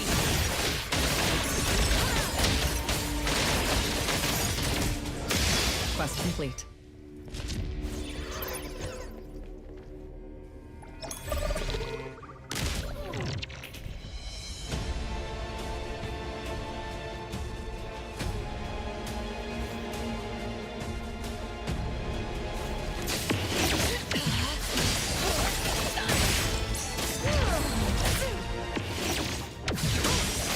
You don't know how to give up.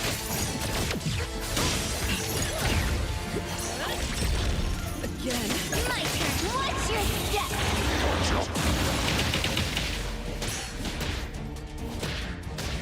Found it.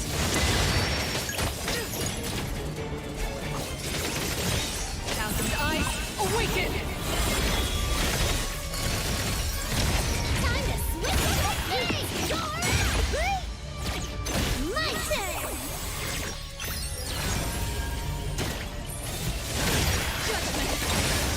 My turn.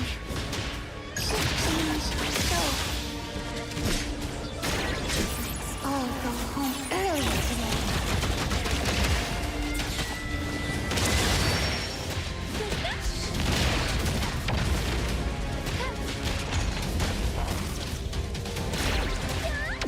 Get it, Kirimaru!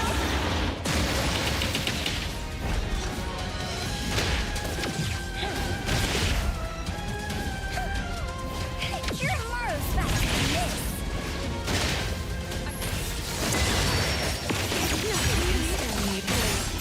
Don't think that pain alone. Zombie such a poor! Please, the accompaniment to me! Time to eat.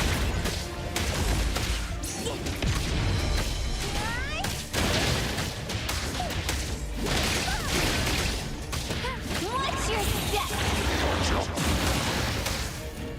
I got it.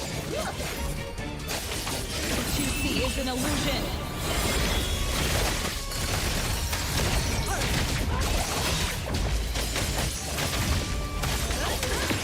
Predictable.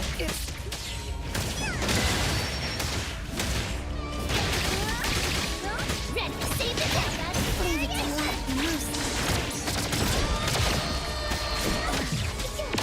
Lacrimosa. Angry.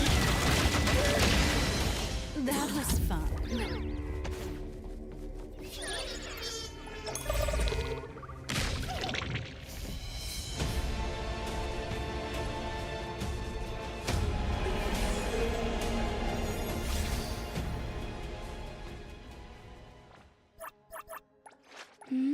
I'm recipient. And I'm sure. Everything we need. Hey! The greetings to you.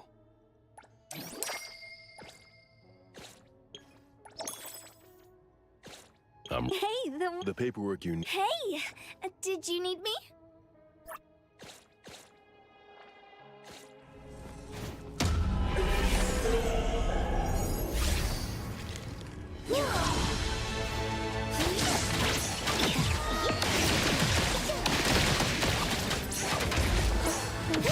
Don't you know? I heard your call! How about some variation? My turn! Predictable.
debts to repay.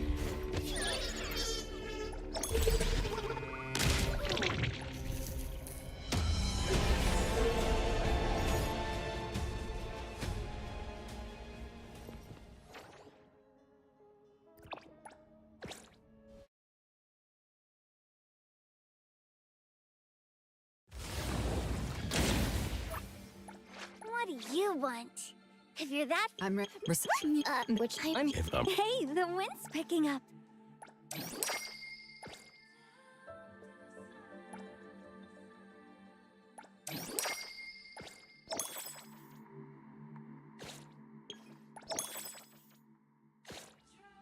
Clarity is Screw the paperwork you need is on everything. I'm Going? it's I'm Screw. I'm ready.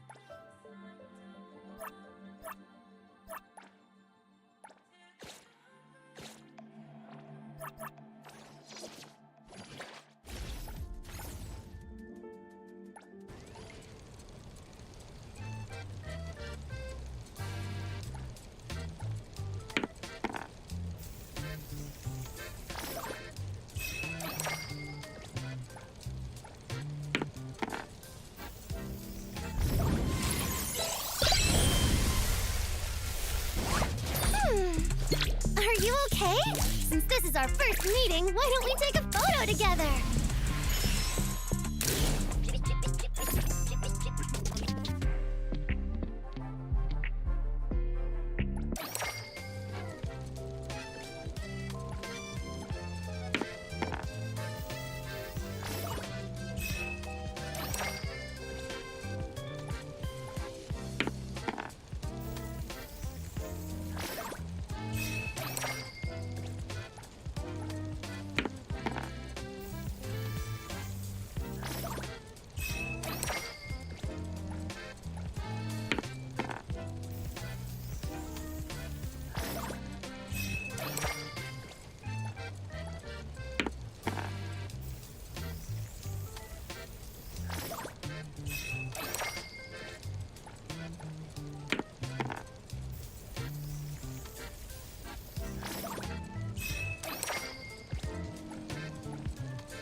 Hold on. I'm ready. Who calls upon the name of Haniel? Wanna hang out?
Shift change.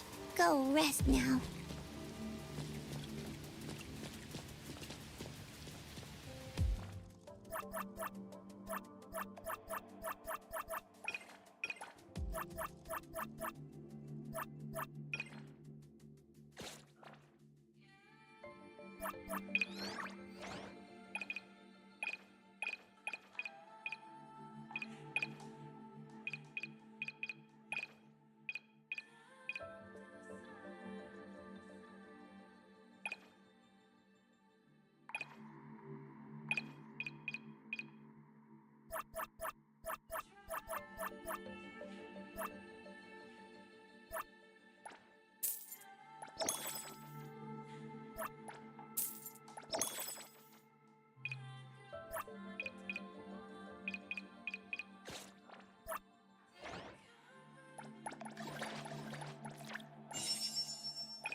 My pulls on Arknights right now. I get at 30 pulls. It's a free mouse we using.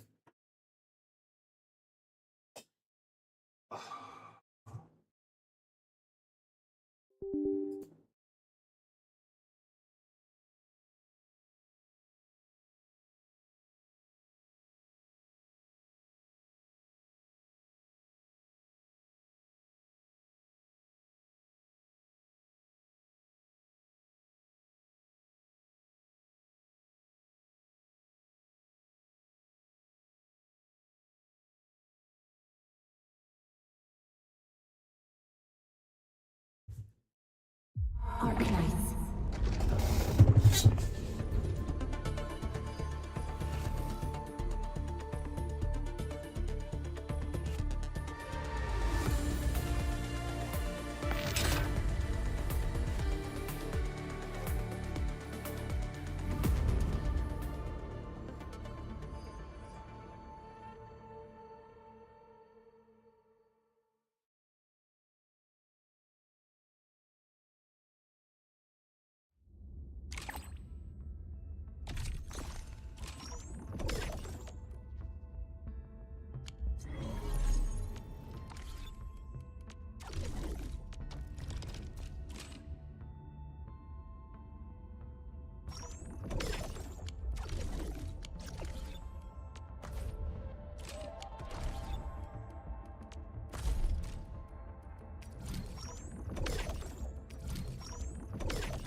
Let's see what I get.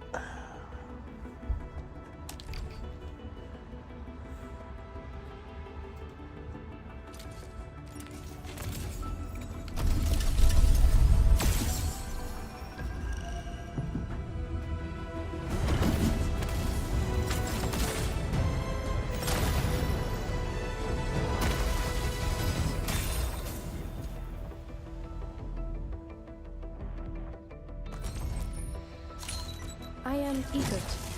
Call sign is Arklight. I am not a trained weaver of words, but I wish you well, and may you flow like a rising river, Endfielders. Captain! Catch it.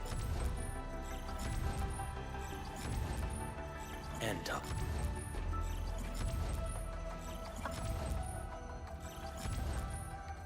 Captain!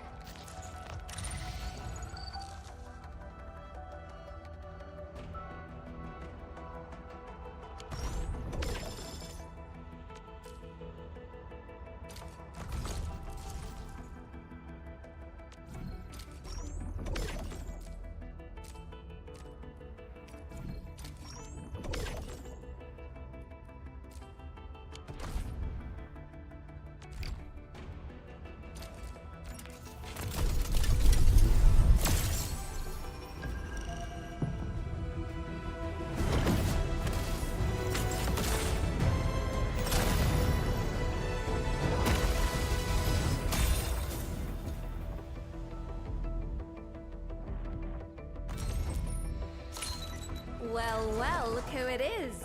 The legendary Administrator. I picked up a couple of whispers on my way here. Curious to know which one's the most accurate. Since you don't... Why do I have to do... Oxy, 7... What's up, Batty? How you doing? Why do I have to do... Catch it. Catch it. Why do I have to do this again? O knowledge most ancient, lead us not into temptation, but deliver us from the codes of malice. I am Saihi, Administrator. May you...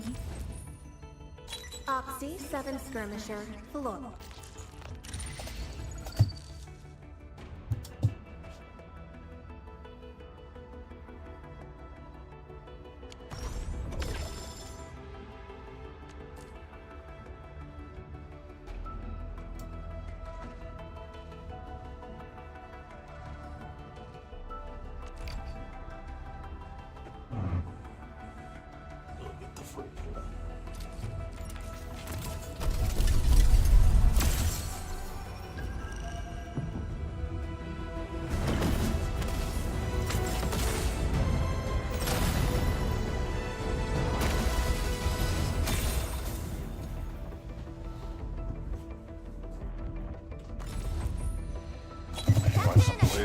Blaze Blue tournaments. Why do I That's have funny, to do Bullet. this again? She's like one of the. She's the worst character in the game. She's the one that's the leading. It's because of probably unfamiliarity. People don't know how to fight against her because no one uses her. It's a strategy. Excuse me, is this where we sign up for the job? Nice meeting you. Name's Alesh. I like to read, and I can do angling with my eyes closed. Happy to be on board. Edmund, oh, okay. Stick with the process. Here goes. Enfield operator Chen Yu reporting for duty. Captain Akakuri of... Oxy, 7 Skirmisher, Flora. Captain Akakuri of...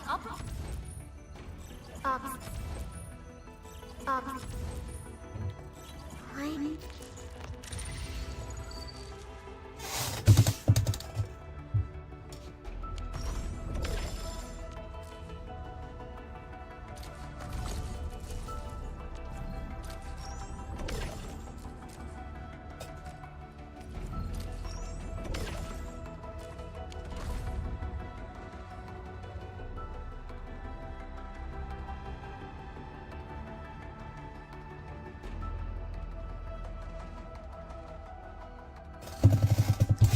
Yeah, well, guy knows how to play, man.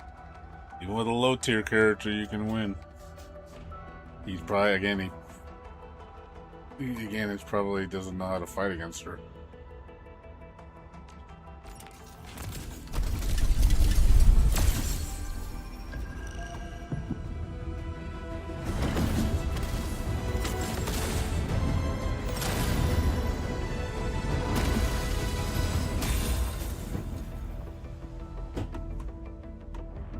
It's a strategy. If you never fight the character, how do you know how to fight against her? It's probably why he got so confused, because he's so used to fighting certain characters because of certain patterns recognition, and you know, he knows, oh, I'm gonna fight this character, I know what they're gonna do. He fights a Bullet player, he's like, never seen Bullet in action. So, especially a good Bullet player knows what he's doing.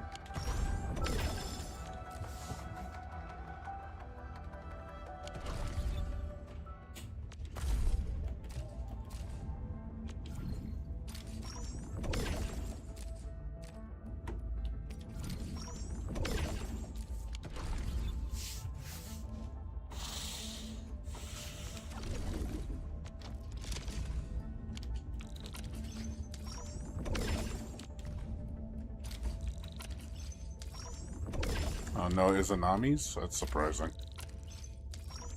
You figured there'd be loads of Izanamis, but maybe that's why, because I don't know, unless people got tired of using her.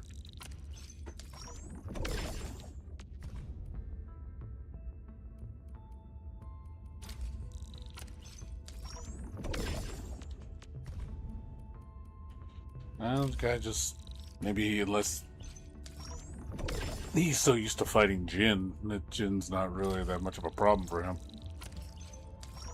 He fights... You know, there's a lot of Jin players. Like, a lot. So, he's probably used to it. You fight the same character like that over and over and over again, you start realizing... You know, you start seeing the character's flaws. You know, I don't play the game enough, so I don't know. But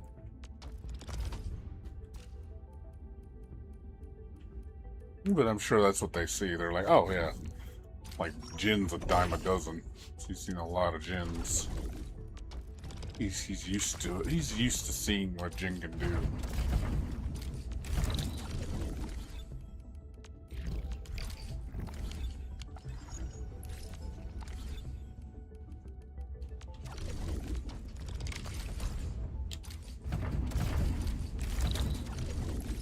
Bang's good. He's like mid. You gotta know how to use him in his mode though.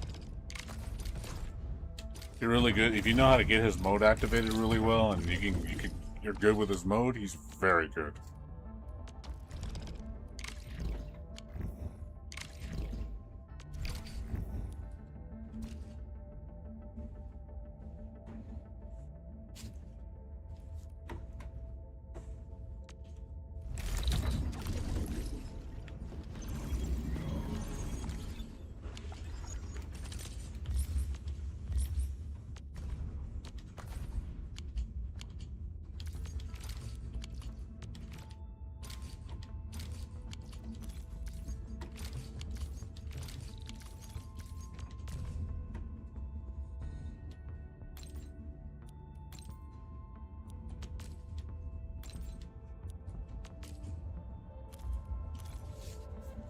Naoto.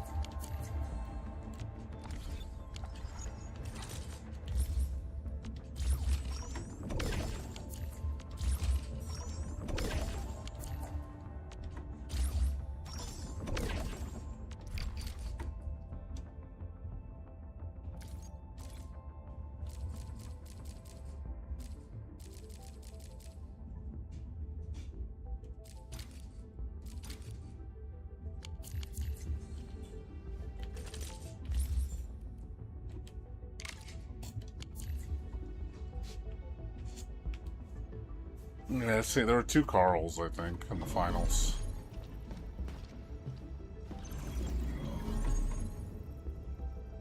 They only play... only Carl, no other character.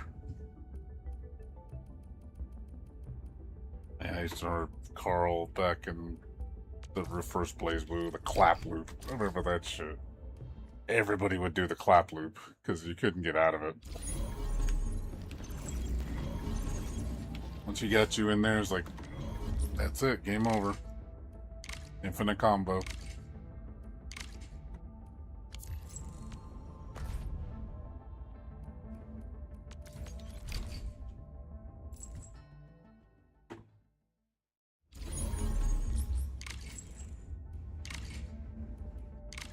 Yeah, puppet characters are usually really scary.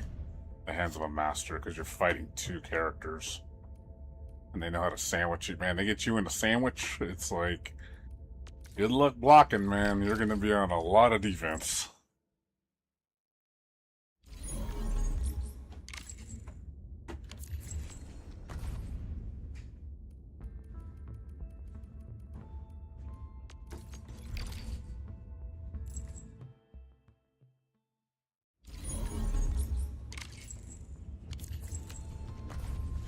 Wondering, like, how much more hype was the BlazBlue tournament compared to Guilty Gear.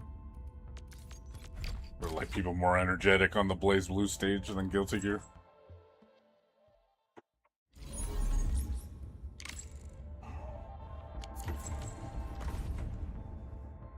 Yeah, you can see how the sandwich. You gonna get sandwiched. Here it comes.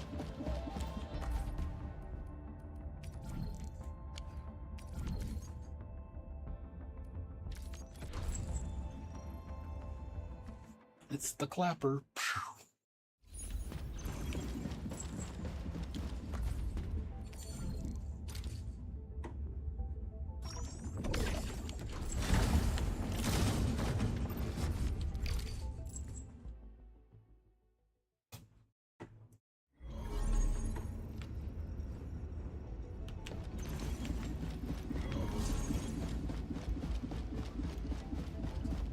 It's the same thing with Relius. Relius is the same way. Gets you in the sandwich. Oh yeah, fucking, what's her name? I forgot her name. Character's so obnoxious in Boys Blue. Just easy mode Carl. Could not do anything, man. It's like, holy shit, you're just stuck. You were just stuck in pressure, dude. It's my first time on D-Jump. Find your admin. Here.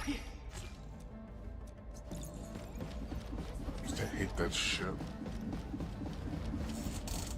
I don't play Grand Blue anymore. That game gets old quick.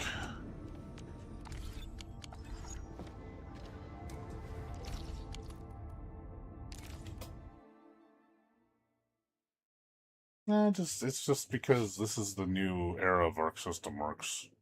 And Nier. It's the new era of Arc System Works easy mode.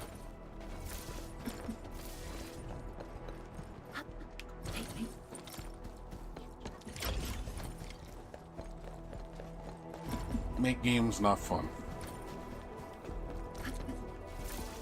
This is no friendly encounter. Proceed with caution.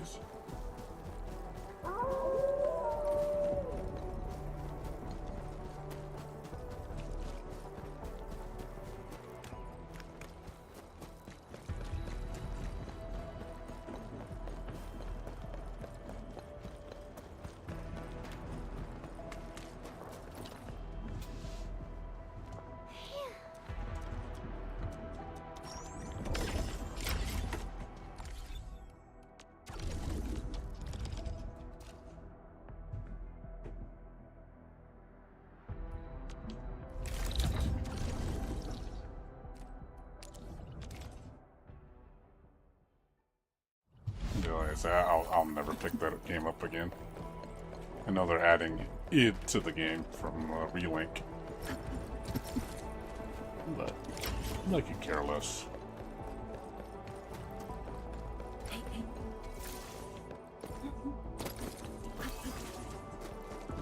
It's just the game's just not fun.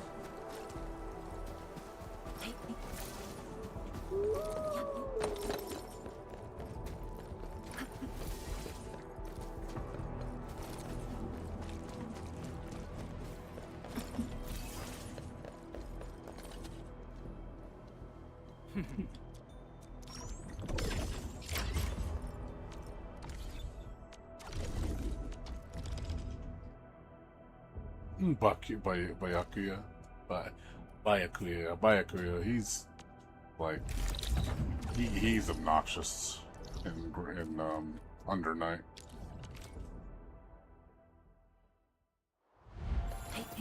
He's pretty cancerous.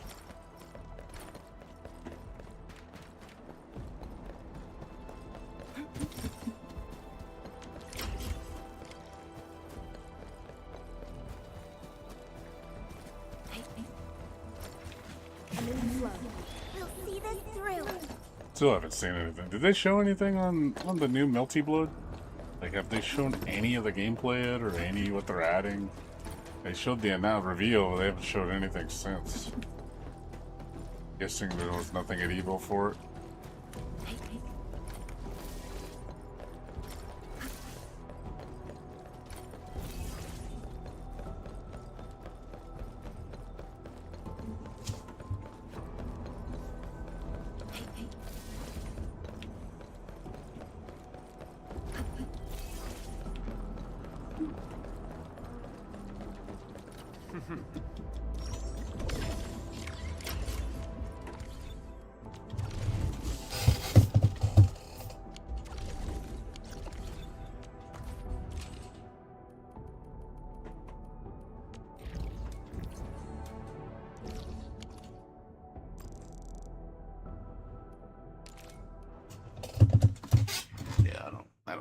So I do. I mean, it's cool to see Lynn come back.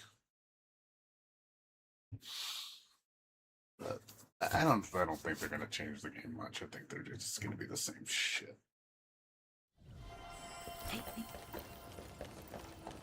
I wish they would, you know, change the things that need to be changed, but they're not going to. They're gonna keep the game exactly the same.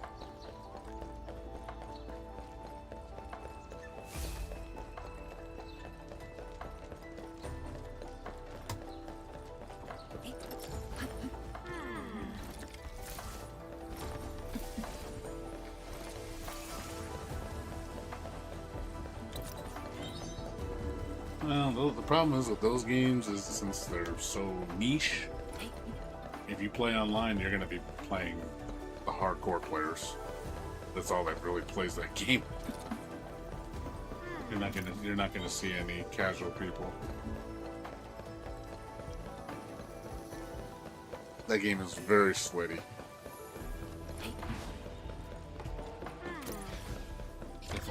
Definitely not the best game to choose to get started on.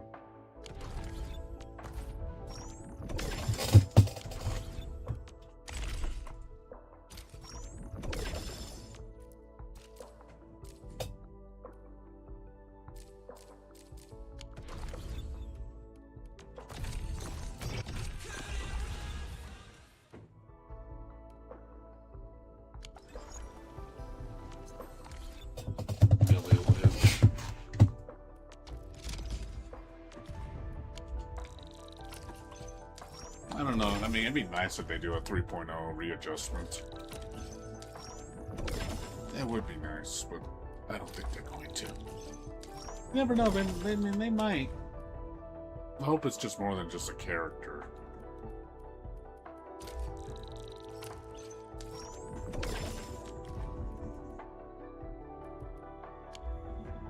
And I hope it's really more than just one character. Would like to see a 3.0 with a lot more characters and new stuff.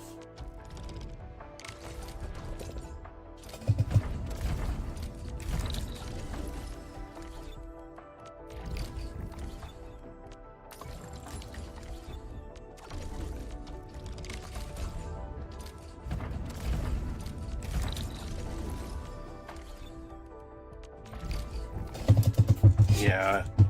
Unfortunately, no chaos code. Sad panda. Tell you, man, we're gonna be waiting a while. I have a feeling, like I said, maybe by the end of the year, or maybe next year we'll hear something. I just got this gut feeling it's gonna at least be. It has to be at least a year since the arcade release before we hear anything. I don't know if there was any Chaos Code next tournament at EVO. I know in EVO Japan there was. I don't know if there was at EVO America.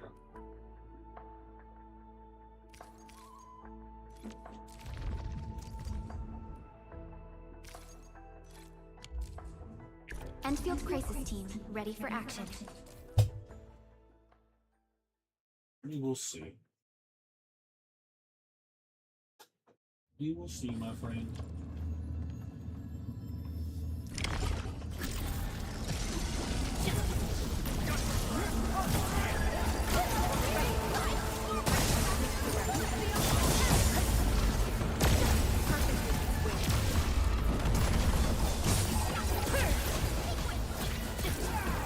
Like a flash, it struck.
storms, it came.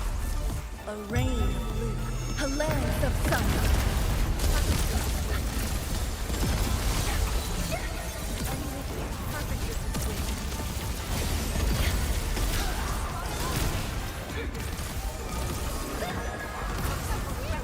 Can I sail 7? Annihilation!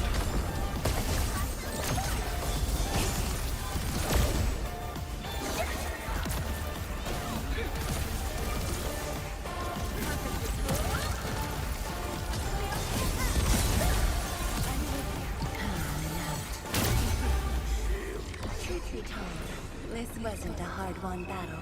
Verify and report personal...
up, dude? How's it going?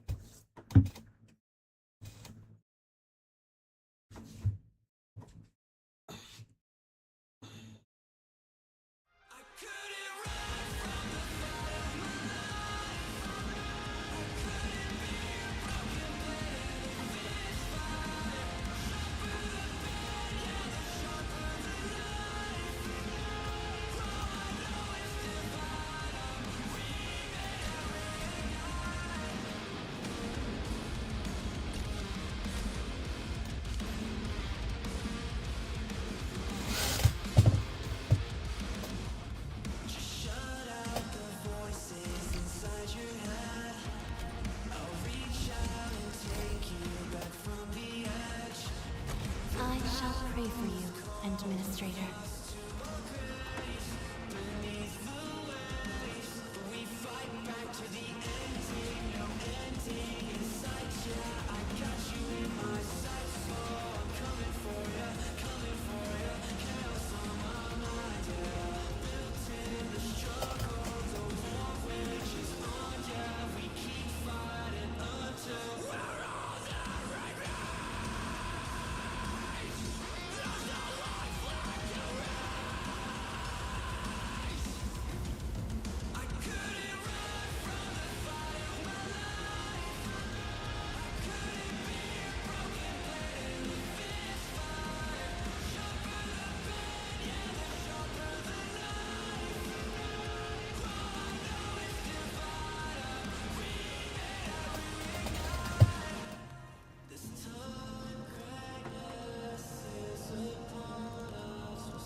I last invented.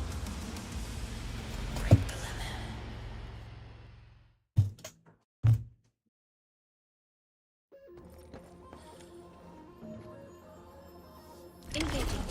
Stay safe. We'll see this through.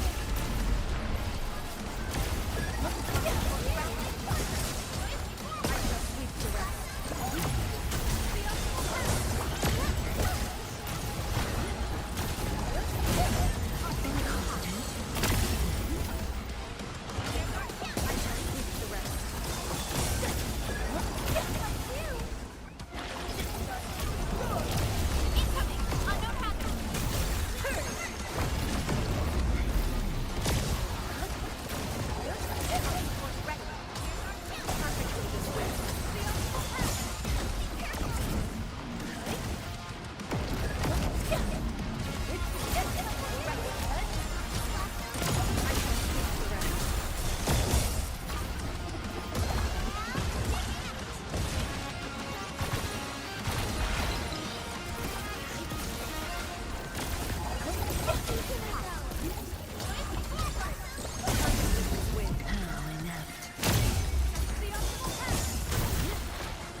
From the storms, it came.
Yeah.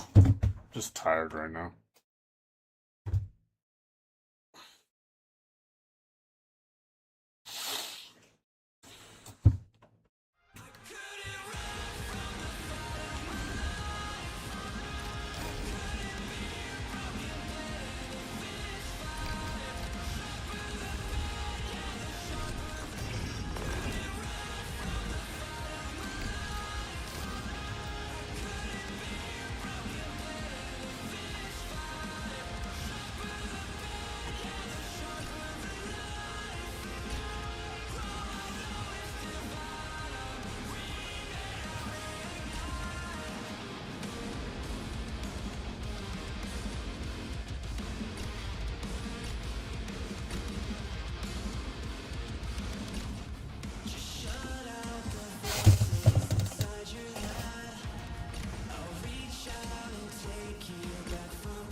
Take care, Blades. How's it going, dude?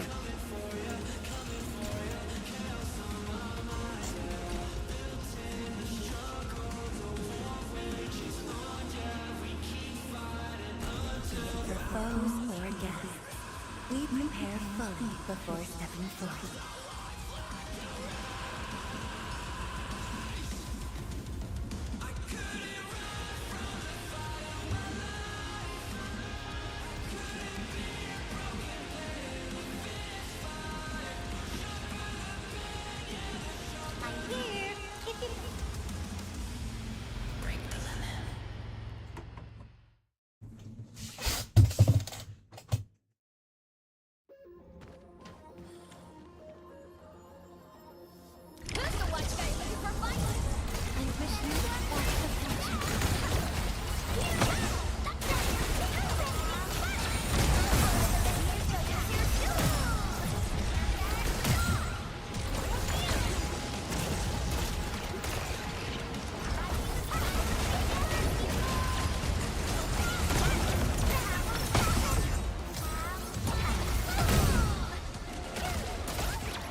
ridiculous. That region is so bad, dude.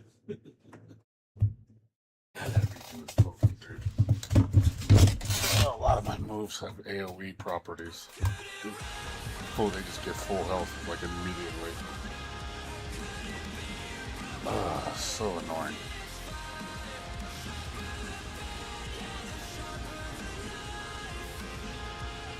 I think all my teams have AoE. It's really annoying.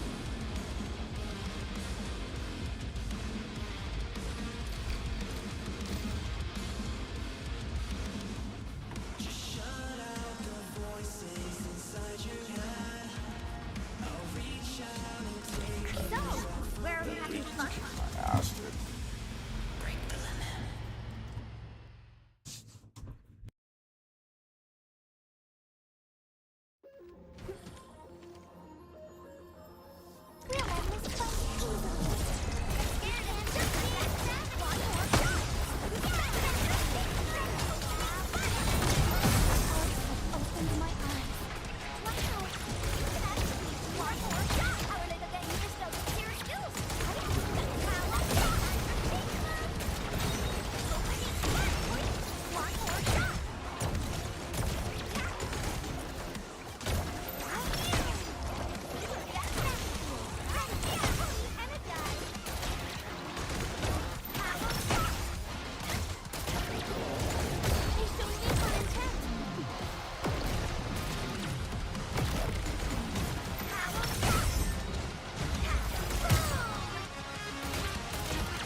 Endfield, I added a new module to the Tissue apparatus. Shall we see how it performs?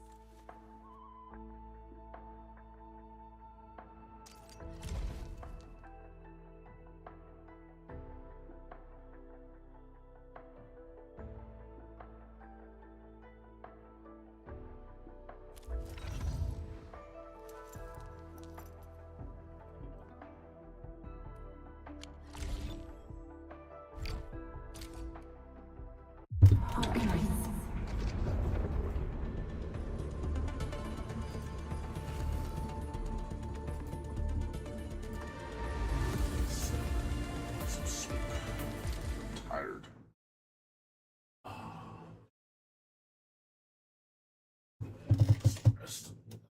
Well, I'm gonna sleep in today. Luckily, I don't have too much to do today. Just gotta drop off a package of FedEx, take my roommate to his mom's, pick him up later. Gotta do some paperwork for a job interview.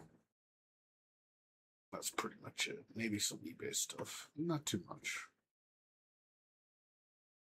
Call my.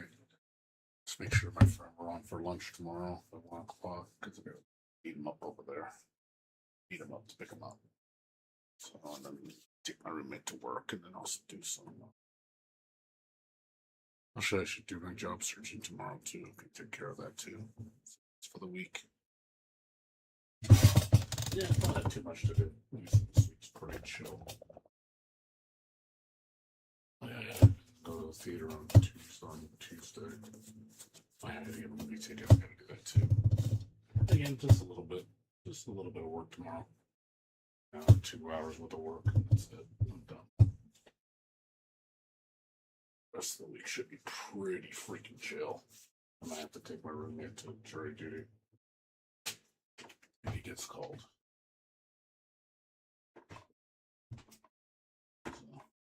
Anyways, I'm gonna go to sleep, guys. Thanks for watching, everybody. Appreciate it. And I will see you guys tomorrow. Take care. Have a good night. Peace.